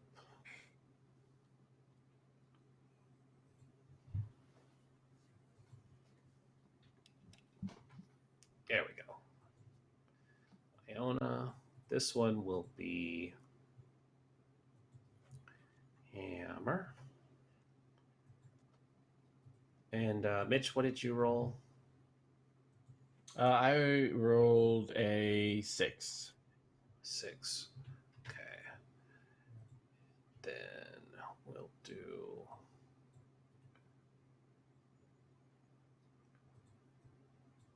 this will be Chaplain. Chaplain, what did you roll? A 7, I believe. 7? Yep, it was a 7. Alrighty. So that's you. And Mason, what did you roll? 8. An 8. Awesome. Look at you guys have a descending order. Like a real team. All right. Boss. And And Captain, what'd you have? I rolled a 9. 9, which I will put you in front of Iona then.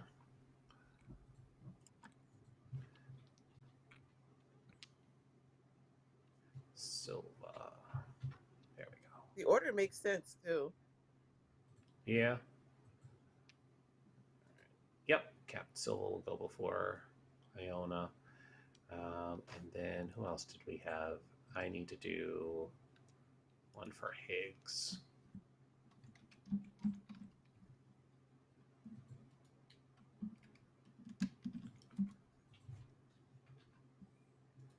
PFC Higgs. Really thought I was going to get one of you in the freezer. Oh, well. We'll see. Can I roll Higgs? He has an 8. I like how you guys basically just are all clumped together. That never happens in D&D. Yeah, that's how we do. Gotta You'll stay get one together. good. You'll get one good roll and then just a bunch at the bottom or something. There we go. Yeah. And so I'm gonna do the enemies in groups because that'll just make initiative stuff faster. And when they talk, they can say, "I am group." I am group. And we'll just go 3, 2, 1. And don't even worry about that. Don't even worry about those. All right. Yeah, I'm not worried. Yeah. Captain, you have the lead of it. Your men had ordered contact with the enemy, and most of them have moved into defensive positions to set up. The way this looks is this mess hall has a number of obstacles that basically will provide cover from a tactical sense. There's no real mechanical benefit of it, but the enemy has to move through a bit of debris to get to you, but it's not a very large space. So it will be just a matter of time before sheer numbers will get through. But you guys have a defensible position with only this accessible window and this door. And now that you realize it, ventilation, if they so choose to go that way. Looking over Iona's shoulder, how many hostiles do we see? There are currently about 10 colonists shambling their way towards you. Mostly at the other side of the room, though? On the other side of the room, yeah. They have just entered into the mess hall. With my background, I've shot a good number of grenades in my life off of my pulse rifle. Are we within the blast range of that, where we are? Or do I feel like I could hit them on the other side of the room? Does it list a minimum safe range for your grenade? They are not in the close proximity. I know this works in like quadrants. So you are at a safe enough distance to be able to throw this and utilize the blast radius safely. And your Marines are also trained, so they know how to duck and cover when frags are Yeah, we out. have cover. Mm-hmm. So Okay. please. Yeah, I'll tell them, take cover. Yeah. And I will launch a grenade off my pulse rifle. Hell yeah. Range combat, please. Oh dear. I have not rolled a single success tonight. Between Who needs you and successes? PH, I am very concerned with your dice. Not a Listen, Mitch will single one. save us all. You know what? I'm going to push myself. Yeah, please push it. Push it real I will good. take that stress. I have a lot of stress right now. It's getting stressful.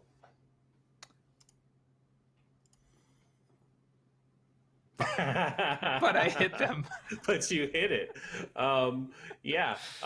Go ahead and give me the panic roll first. I have so much stress on this panic roll.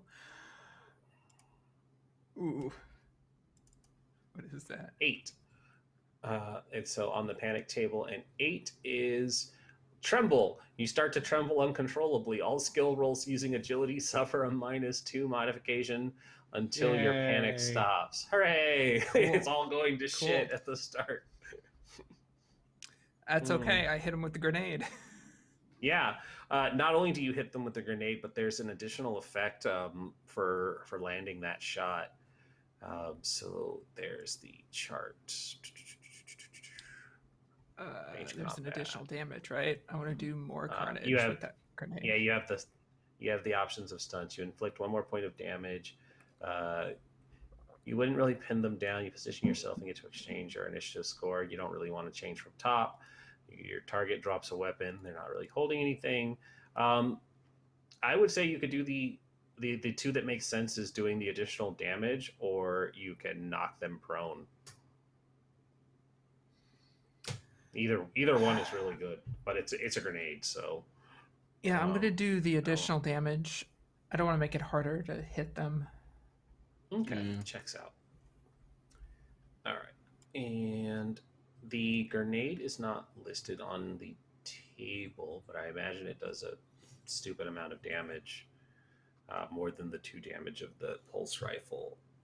So this explosion goes off, and you catch a group of like 4 of them, and there's the order for frag out, and everyone takes cover as this small explosive goes off, and the fragmentation and the debris scatters around, and these 4 are immediately chunked.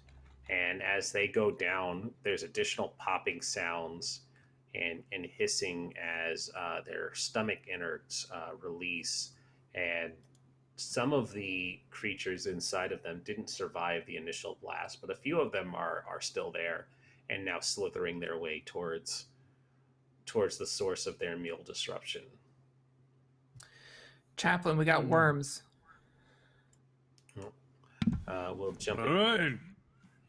We'll jump it down to Iona, who is not having the best of time with this, but they have a smart gun, and they're going to start firing as well. Range combat. Oh my god. This is the time for everyone to start losing their shit. The first real combat. So their panic roll is a 5. They managed to hold it together, and they're going to just do additional damage as well. The heavy fire of the smart gun is just tearing through. You see just one wall just get riddled with bullets, and one of the colonists gets sawed in half, and another takes just a number of rounds into their chest and arms before falling over. And the one that doesn't get sawed in half but just fell over, their chest bursts with a number of little snake-like entities that start slithering their way towards you as well. Mason, there's about 5 or so still shambling their way towards you. Maybe they'll make it in time, but the way fire is going right now, you guys have it under control. But there is roughly about a dozen snake-like things also slithering through the overturned tables and chairs, and they look like they'll be a little harder to hit, but they're moving fast towards you. Is it an incinerated unit like a flamethrower? Yeah. You got one of those? Yeah. Hell yeah. Can I try to incinerate those annoying snake worm? Yeah. I'm just going to pull up what that looks like on the book, because I think that is what the chaplain also has. Medium range. Fire intensity 9. Ooh. Oh, there's the grenade launcher too. Nice. Okay. I have that. Yeah, please. You have the incinerator, so please roll One hitting attack. range. This commit. Please be a good roll. You have Oh, one it's success. I got just one. Mm-hmm. Yeah, I see it. Okay. And I'm looking for the description of the fire intensity so that I give you the correct information of burning these people.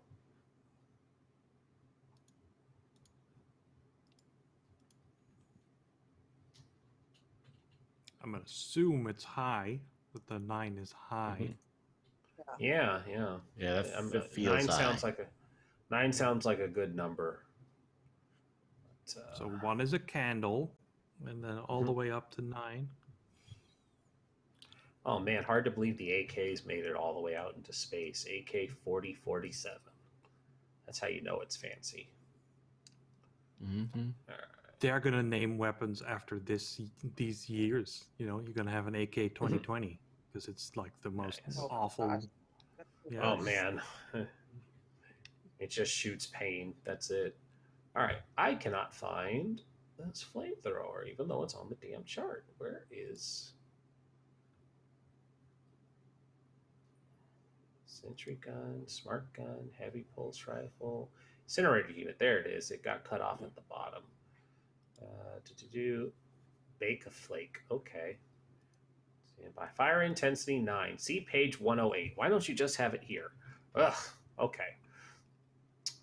A fire is measured in intensity. A typical fire has intensity 8. When exposed to fire, roll a number of base dice equal to the intensity. For every hit rolled, you suffer 1 point of damage. Armor can protect you. If you take damage, you can catch fire and continue to burn or suffer another attack at the start of each round. Okay, so basically it's just I got to roll to see if they take additional damage, and then at every round they are on fire and will continue to take damage. So fire intensity 9 means I need to roll 9 dice and see how many hits are made to do more damage. Okay. Easy enough. This is like a flamethrower. Yeah, this is your flamethrower. 96. Okay. So for every roll, they do not take additional damage, but they are on fire. Okay. So yeah, you shoot this line of fire, and you hit one of the ones in front, and as it catches fire, it starts flailing around, and it's burning, but it's not dead, and it just kind of is trying to. It's doing the thing where a mindless shambler realizes it's on fire, but it's not intelligent enough or self-aware enough to know what stop, drop, and roll is. So it's just kind of flailing and shuffling around on fire. Next would be Higgs. Higgs is keeping their shit together pretty well, and they have a pulse rifle, so they are going to fire. They're going to fire at the one that Mason had set ablaze, try and put them down. Oh boy, that's 2 of them. What happens when I get 2 of them? Stress and panic. Do I roll more for each additional? You roll a run or more in your stress die in a skill roll. If this happens, you can't push the skill roll. Instead, roll panic. Roll d6, add your current stress. Make actions, reroll 10 or higher. Blah, blah, blah. The action is... Oh! If the panic roll was the result of a skill check for an action, the action is canceled and immediately placed with the forced panic action. So, note everybody, when y'all panic, anything else you were doing stopped. Okay, we know that now. That's why overkill is important, because overkill overrides that panic. Okay, cool. Hey, first time running aliens, we're learning. Higgs is going to roll his panic, and it's a 5, which means they keep it together. They manage to keep their nerves in check, and so they're just having a hard time of it. Down to Chaplain, who by now has unjammed their flamer. Is there any movement from the corpse at my feet? Its stomach is moving. So yes. Okay. Yeah. I want to go help the team, but if I do, these things will come at us from the rear, so I'll burn this body. You have no evidence to show that they go after synthetics. Well, sure, but I'm a medic. That's yeah, the job. that's true. That's fine. That's fine. Right.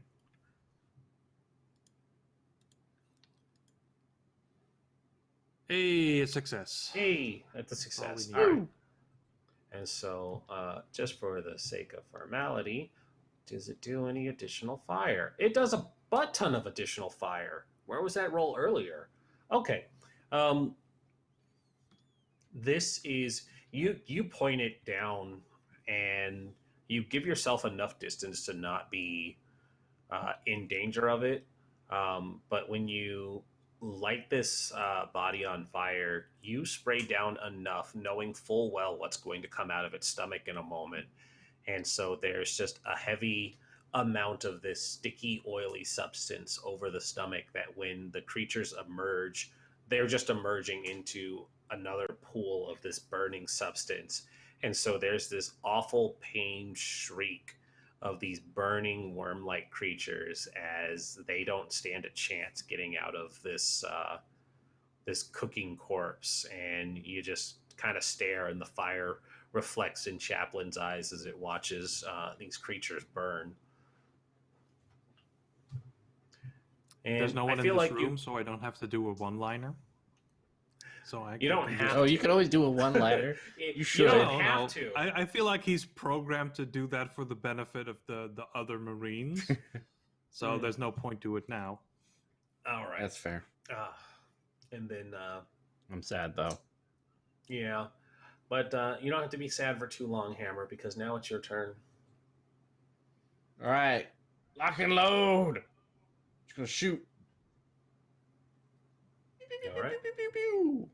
Woo, one success. One success. All right. And yeah, you start putting rounds into this group as well.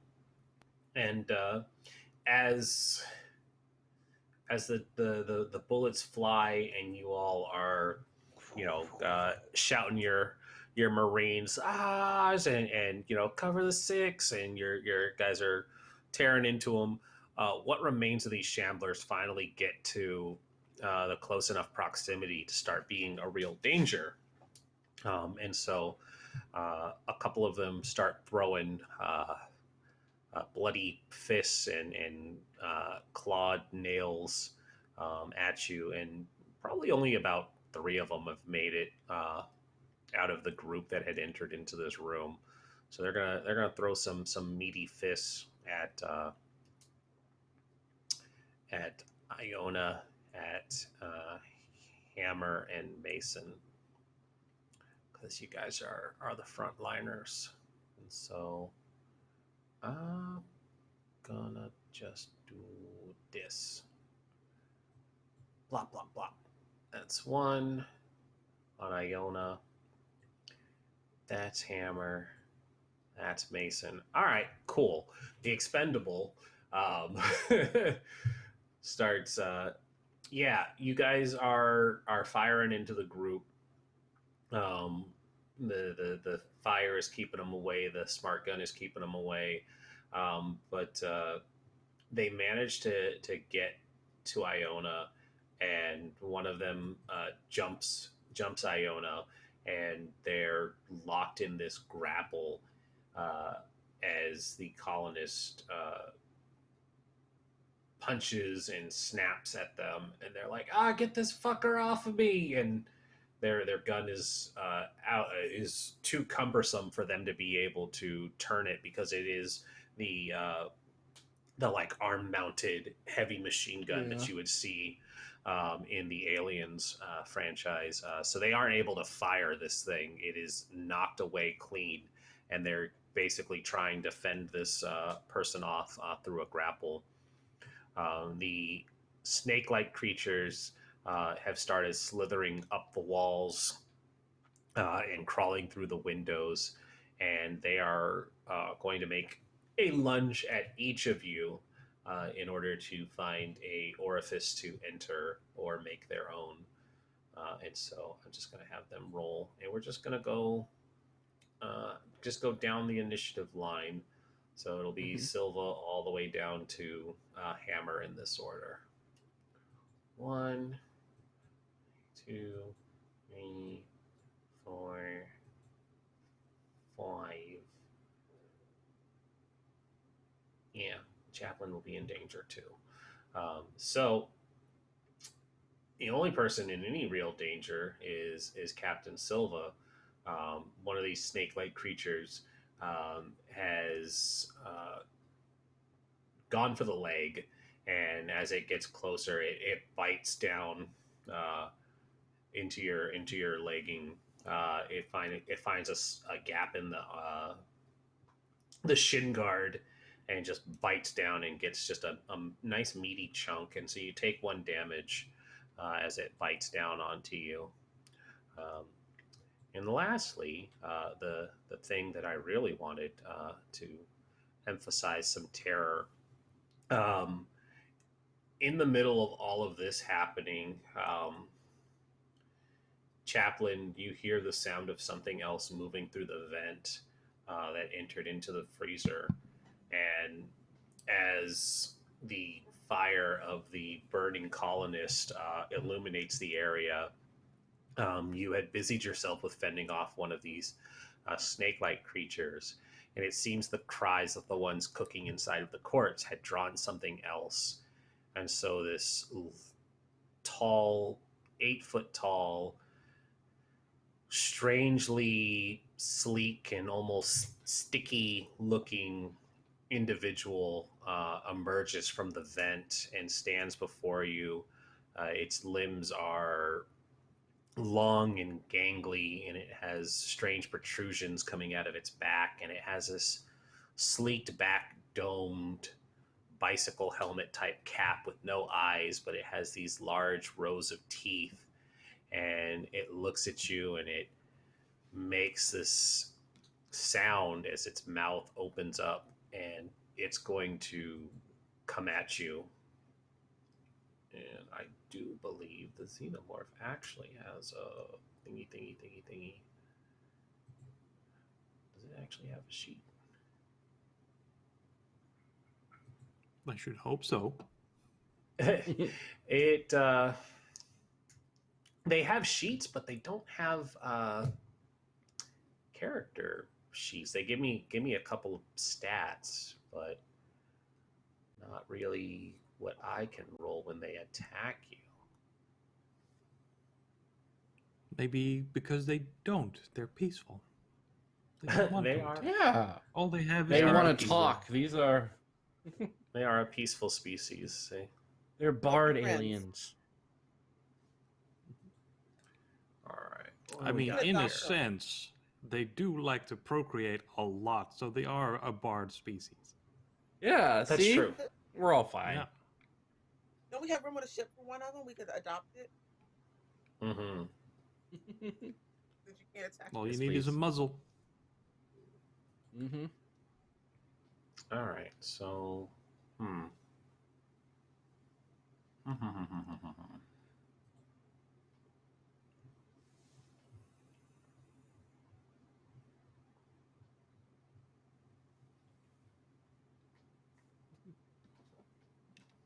Other things have combat stats. Why does the xenomorph not? You would think that the xenomorph has a combat stat. Maybe it automatically succeeds.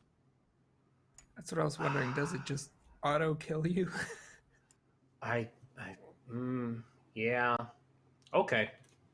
I tell you what, we're gonna do this. I feel like that there should still be a chance for Chaplin to not die outright. But if it gets a success, it will be just an auto kill. But it's going to have a high chance of doing that. And I say this before I roll, knowing full well how my dice rolls work in Roll20. What did I do? No, bad, brain. I did that wrong. 10, Those are D10s. 6. Yeah, I did that backwards. There we go. Okay. So yeah, there is a success in there. So as it lands, Chaplin, you have enough time to turn and try and bring this flamer up to bear against this creature, but it lets out this awful growling sound, and its mouth opens, and the second mouth just goes and hits Chaplin square in the throat, and his milky life fluid starts flowing out. Yeah, rip to Chaplin. Starts flowing out as his voice box has been damaged, and he can't even alert the others to what's approaching. But it has gotten Chaplin, and he goes down with a thud, the sound of his flamer falling limply to the ground. And we wrap back around to get this very closely to Captain Silva, who has just taken a bite from one of these tiny individuals. Can I last breath try to toss the flamethrower back to the team? Absolutely. Give me a roll for that. This will tell us if we make it. That seems like a good way to do that. That is there a... I feel like it would just be a... Yeah, do a stamina. Use the last of your reserves to yeet this over. Nope. Okay. Bounces off the door. Yeah, it doesn't make it. You are able to get it away from you, and it's positioned basically at the base of the freezer door, which is still slightly open. And so it might come into play later if somebody is observant enough to see it, but you are not able to get it out to the reach of your companions as you go down and your systems fail and shut down.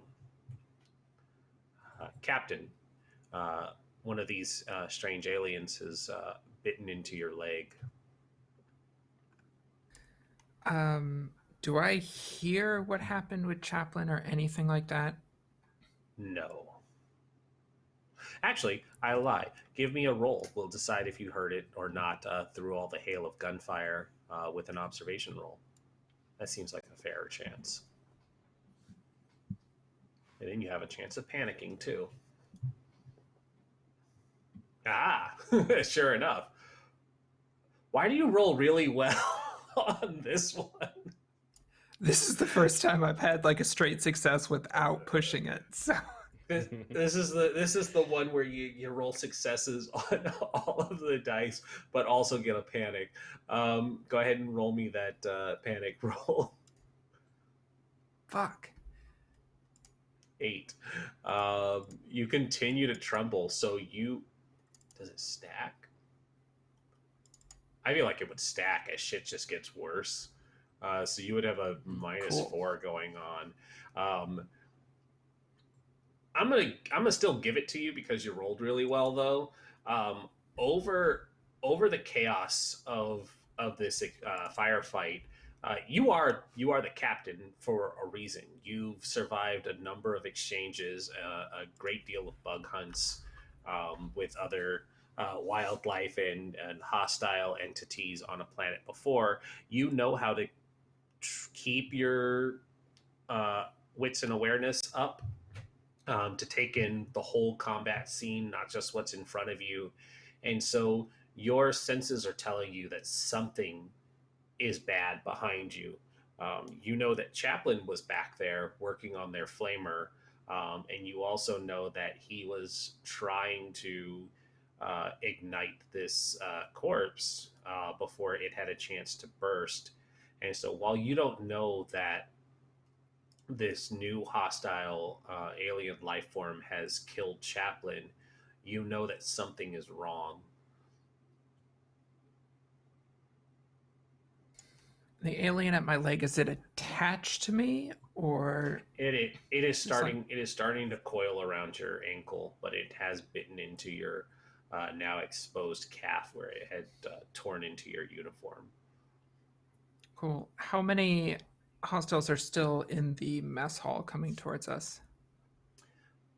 There is roughly 3 of the shambling colonists still, and each time one of them bursts, like maybe 2 or 3 of these snake-like entities emerge.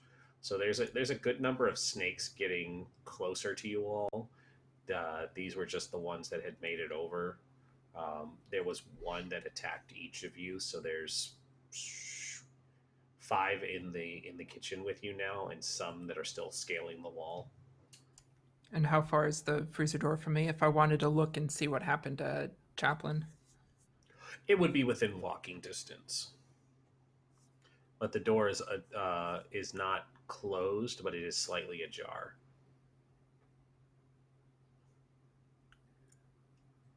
Okay, and movement is does that take up the quick action? Mm-hmm. Yeah. Movement doesn't, but moving through a door would. Yeah, because it would move you into a new zone, in quotes. Okay. I'm going to, for a second, ignoring this thing on my leg. Oh, you're taking it with you. Don't worry. Oh, I know. But I have more to worry about than just that. I'm going to run for that door, and over my comms as I do, I'm going to say, Dante, get that ship in the air now. And I'm going to look through the door and see what I see. Yeah, give me one final observe roll. We both know I'm going to panic on this again.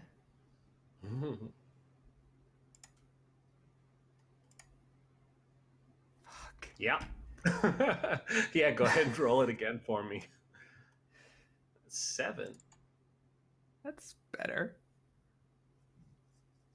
Yeah. Get another Well, stress. actually, it's not. You give stress to everybody. So that's the nervous twitch. Your stress level and the stress level of all friendly PCs in short range increases by 1. So, and that's fair because this is bad. Everybody's not having a good time with this. Where did I put Iona? There they are. The situation is getting worse as this firefight continues, and you go to open the door, and I feel like the panic is reflected by what you end up seeing, because directly standing over Chaplin's now offline form is this entity. And let's see here. Hold on. There's a handout. There's a handout. There's a handout. You end up seeing that this black figure is standing over Chaplin's lifeless form. Boom. There it is. As In a all its sin eater, glory. as a sin eater, have I seen one of these before?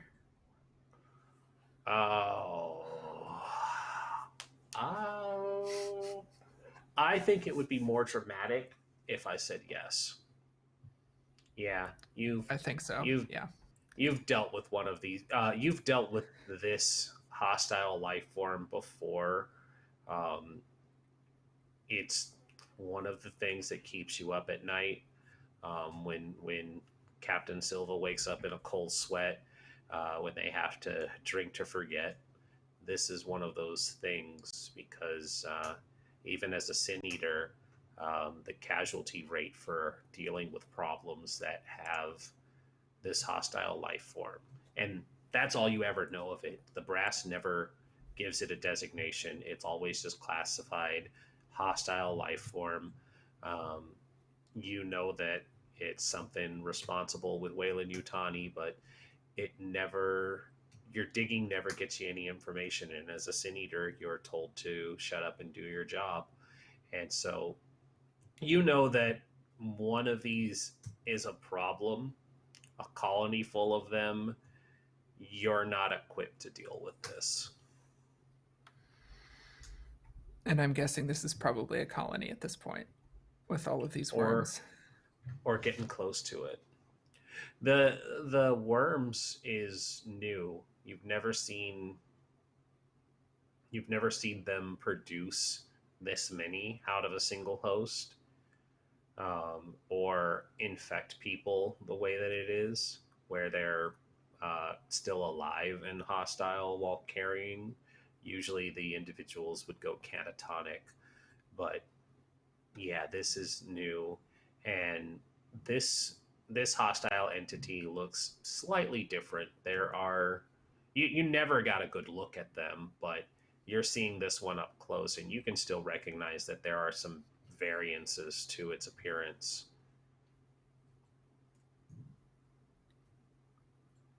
Do we have any? I'm assuming we have like video comms that we can capture. Yeah. You want to do one last desperate action of snapping a picture of it. Snapping a picture and sending it to the dropship, telling Dante to scratch that, head back to the cruiser. Yeah. As our Atwell's priority, and we have her on the ship, so. Okay. So you do get this picture, and what happens next is going to hang in the air because its turn hasn't come up yet. Iona is up next, and Iona is not having a good time of this. They are busy being grappled, so they are going to try and wrestle this individual off of them. And they're going to have a penalty because they have somebody on top of them. And so they do not succeed. They are struggling with this thing atop of them, and that will be their turn. But at least they're not panicking. Mason, you see that Iona has been attacked. The captain was attacked, and then they ran back towards the freezers to try and find Chaplin.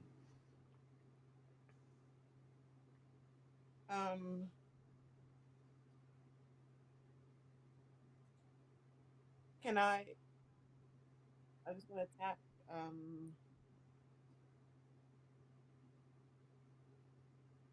I can't remember. There's a lot of targets, right? Sorry? There are a lot of targets, right? There are a lot of targets right now. You got your pick of the litter. Whatever's closest to me, I'm gonna take my pulse rifle and just like fire. Okay. You sling the flamer back, and you take the pulse rifle out and just open fire, shoot away.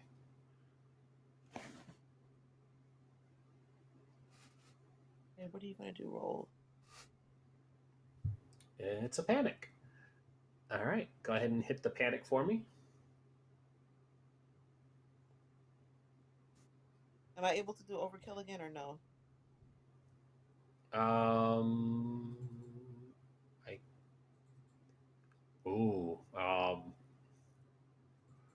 Let's see here. Is there a once per thingy for talents? I don't think so. No, not really. No? Sweet. Yeah, go ahead and do it.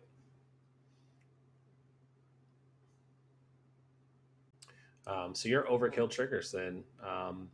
And so you turn your fear into aggression again and use it as a weapon against the enemy. So which means you just keep attacking. You're in a blind rage. You got the bloodlust. Yeah. I'm yelling as I'm like firing this weapon. You can see the scene in your head. I'm just like it's intense. The gunnery sergeant puts their namesake to work, and they're firing, and as these snake creatures are slithering their way up over the open-faced window, from the mess hall. They're being popped by the spray of bullets, and Mason is just yelling and has this blood haze over them. And they take down, another of the shambling colonists, and before long, there is just the of their clip being emptied, but they're still just pulling the trigger. I'm going to jump it to Higgs, who did not do well last time, but they are going to try and they're going to run over, and they're going to actually try and help Iona. They're going to try and rifle butt the colonist that's giving them a hard time. Let's see what we get. This happened to him last time too. Okay. 7. Okay. Everybody takes another stress as we're just on a downward slope here.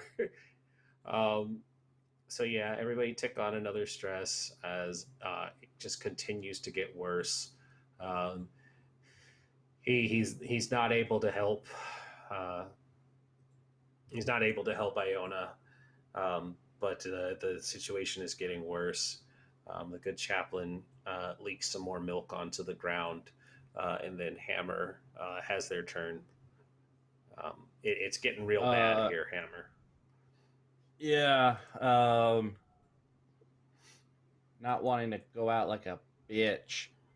He's going to grab his 4 grenades and just flip them and just run into them like, yeah! All right. Sure. I'm coming, chaplain! Which way are you running? You're running towards the snakes and the colonists? The main bad guys. Yeah. Okay. Yeah, so you unclip these grenades and you tell everybody to duck, and you go out the door, or no, like a badass, you roll out the window into the mess hall, and there's just a what from Higgs as you pop and explode, and the last of the colonists and these worms are decimated in this explosion. All that's left is the one that's basically clawing and tearing into Iona, but he will get a chance to bop her around, and is also struggling with that. So the two of them are still wrestling. There is a snake that is still alive because the good captain had dragged it along. So it's going to try. It's going to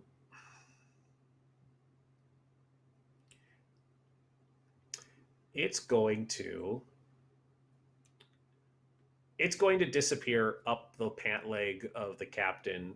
It's trying to bite and find a way inside, but it sees that it has an opportunity. It doesn't manage to sink its teeth, but it's along for the ride, and the xenomorph, also seeing that the captain had stepped in, she had this moment to snap this picture and said, get the target out of here. And as that happens, it brings its arms out and it grabs the captain, and its little mouth snaps out, and instead of killing the captain, because it senses that the snake had started to make its infiltration, it smacks the captain in the helmet, knocking them unconscious, and then it drags them deeper into the freezer to deal with them later, and then it starts to make its way to the freezer door. So the captain is unconscious. Iona, watching poor Hammer blow themselves up. They're like, what the fuck? And they can't do anything against this person, but they kind of look up at Higgs, and they're like, hey, I got bit. And they're like, oh shit. And so they take out one of their grenades as well, and they're like, "You have to get back to the ship." And they pull the pin of their grenade, and they blow up along with the last of the colonists, leaving Mason, who has come out of their blood haze with the sudden explosion and spray of gore from two directions, as two of your friends had just given the ultimate sacrifice in the line of duty. It's just you and Higgs now. The captain is out of sight, but things have surprisingly quieted down once the concussive ringing leaves your ears. Do I see where that giant creature went? You saw that. Give me an observation roll. We'll do that because you were in a blood haze a moment ago. I have an idea. So, observation. I know you're here. I can't find you. It's funny. Here you are, observation.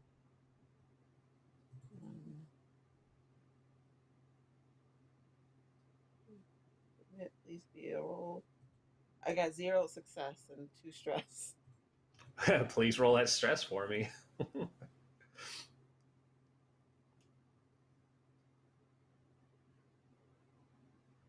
Or a panic roll, excuse me. Let's see something higher than an 8. Damn it. Okay. You suffer you've gone into a panicking tremble. You are frantically looking around. You see that it's only you and Higgs now. Everyone else is gone, either missing in quotes because you didn't see them go into the freezer, or had blown themselves up in order to stop you guys from getting overwhelmed. So as you're frantically trying to find where they went, you're just hyperventilating and trembling, and you have a -2 to your agility rolls from here on. Higgs is going to try and look as well, and they're like, "Captain,"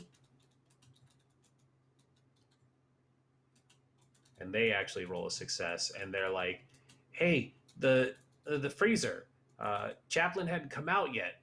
And he walks back there, still holding the pulse rifle carefully, and he goes and he opens the door. And as he opens the door, the two of you see the xenomorph standing on the other side of it, and he has enough time to scream before it just grabs him and face punches him, and he goes down in just a amount of clawing and scratching, and his pulse rifle goes off and sprays against the wall, but he is dead to rights. He's gone. And so now it's just Mason and this. Do I have time to activate my grenade?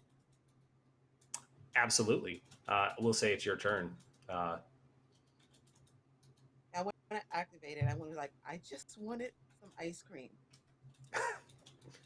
All. Yeah. Had to do and you have this. thing. And it steps closer as you draw this grenade and you make your declaration of really just wanting some ice cream. And it holds up I got one. the ice cream. It holds up the ice cream cone that had been dropped on the floor by Iona. It's covered in Higgs's blood and Chaplin's milky fluids. It doesn't sound right, but guys, he's a synth. It's not weird. It's just covered in, and it holds the ice cream out before its other hand tries to claw at you, and then there's the just boom of the kitchen detonating again with another grenade going off. And I have to reach for the grenade with my free hand. I mean, the ice cream, I'm reaching forward and boom. Yeah, you have time to do both. Like you're both reaching for each other. You do the I Am Legends Will Smith leap at each other as the grenade goes off in this heroic show of defiance. And we see that with the last of the squad, um, time kind of rewinds and cuts back. And the message from the captain to our two actual remaining squaddies who had gone back or had stayed at the ship at Dante, who had carried the exec out. There is just the message coming in over a radio. And it says, "Get the exec out of here. You know, we have to go." And you see that Dante's helmet is lying on the ground outside of the main communications bunker. It's covered in blood, and the message is chiming through. And you hear the sound of footsteps moving towards the landing platform. And that's where we depart from the Marines, and the camera kind of zooms back, and it's playing, traditional Marines outro song, something Apocalypse Now-y, probably Kansas's Carry On My Wayward Son, as it just kind of camera pans over each of you where you had ended up. But the camera goes to where the dropship had been, and the dropship, its hangar doors are open, and there's blood all over the console, showing that the pilot and the co-pilot also didn't make it, but this ship has still been left there. And as it kind of rolls through the carnage of what had happened when this Marine squad had dropped, its final shot shows coming in through the main gates from the jungle trail is a group of 4 survivors who had somehow avoided the worst of this. They're slowly pushing open the door and peeking their head through. And one of them spots the plane and says, "Guys, they heard the message." And then the credits pop. And it starts up just showing that's the end. Well, that was a fun campaign. Yeah, that was shorter it. than I Oh, thought man, it that would was be. good. Yeah, good times Guys, for everyone. we waited 2 weeks for this, and I TPK'd everyone at the start. Yeah. No, I told you guys at the start of this to not hate me when you saw the ending, because this is not the end. This is actually just the creative misdirect that we had come up with to show that the Marines were not the main cast, but you will get to see the main cast next week. It's still us, though. It is still them.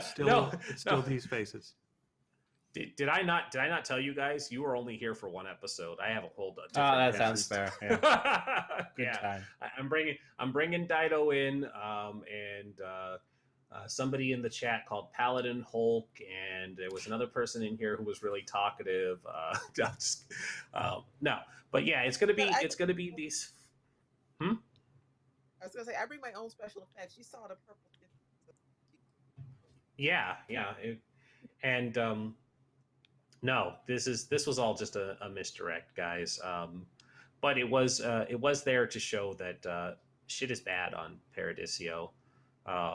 And so when we come back next week, we'll actually introduce the cast members and show how they get to this point, how things get bad, because it's not about the destination, it's about the journey.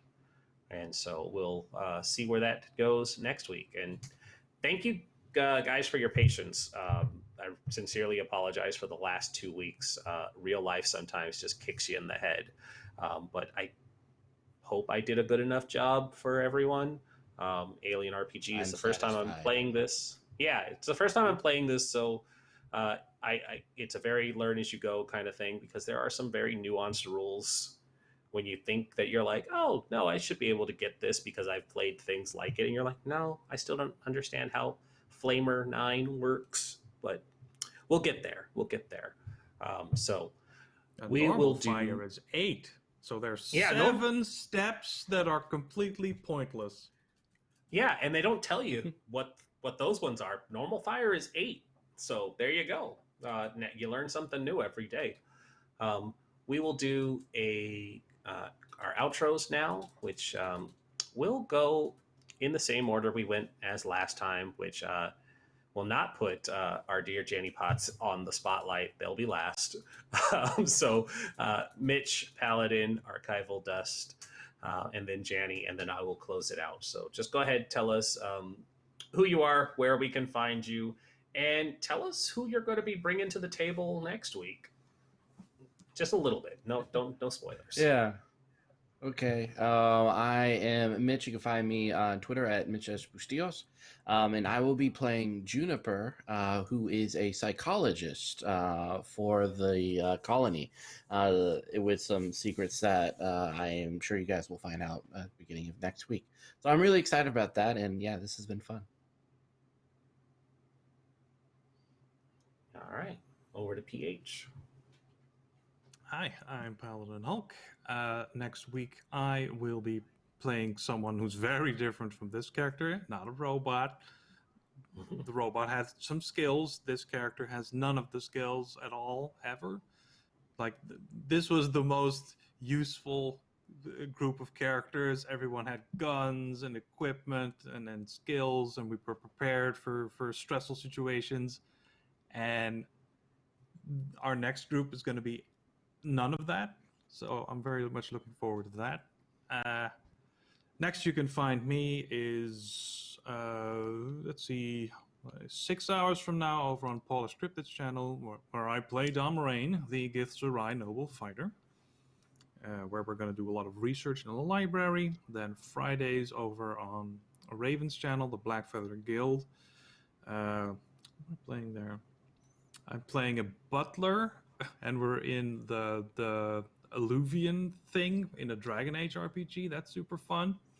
We're going along with Meryl, who I love, and so should you. Oh. And then Sundays, I'm over on Uncanny Adventures, where I play Holt, the pirate paladin who tries to make friends with all the evil pirates. So check those out or don't. Good stuff, good stuff. And then over to ArchivalDustBun. Yes, so I'm Anna, aka ArchivalDustBun, most places on the internet. Next week, I will be playing Sarah, the pilot who is bringing all of these fine colonists to Paradisio. We'll see how that turns out. I'm sure it'll be great. I'm a queer and trans advocate, museum worker, and TTRPG streamer. You can find me on Twitter at ArchivalDustBun if any of that sounds interesting to you.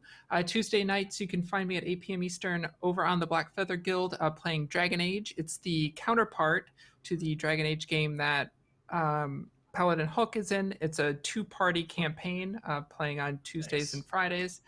Pretty exciting. Wednesday nights at 8 p.m. Eastern, you can find me over on Valdrin's Twitch channel playing an Animorphs-themed Blades in the Dark campaign. It's angsty and traumatic and full of 90s nostalgia. It's really worth checking out. Sundays, you can find me either at 1:30 p.m. Eastern on Gona_Hawking's channel playing D&D in a world of 1930s technology. We have really great cast and characters with that. Or 8 p.m. Eastern on Guild of the Phoenix playing Cyberpunk Red. Also coming up podcast-wise, I'm in Response Team Omnicron, which is the Lancer actual play podcast playing through the No Room for a Wallflower adventure path. And then also the new, a brand new podcast coming soon, Heroes of New Halcyon, which is a City of Mist actual play. So the best place to find out where I'm streaming and when and other projects I have coming up is on my Twitter. So follow me there. That's all I got. All right. And last but certainly never least, Jenny Potts. Hi, I'm going to be playing a scientist, Rosalinda, who really doesn't know what she's getting into. She's completely different than Mason was. tomorrow I will be in the Dragon Age game on Raven's channel. It's the same campaign that two of the other ones are in. I'm just being really awkward right now, but it's a lot of fun. Nice. It's a two-party campaign. They've already said it'll work for me. Wednesday I am here, I think, for one shot. Thursday I'm back on Raven's channel around this time, and that's all I can remember right now. I'll try to remember to post it on my Twitter, which is the same as that. JaniePot75. Awesome.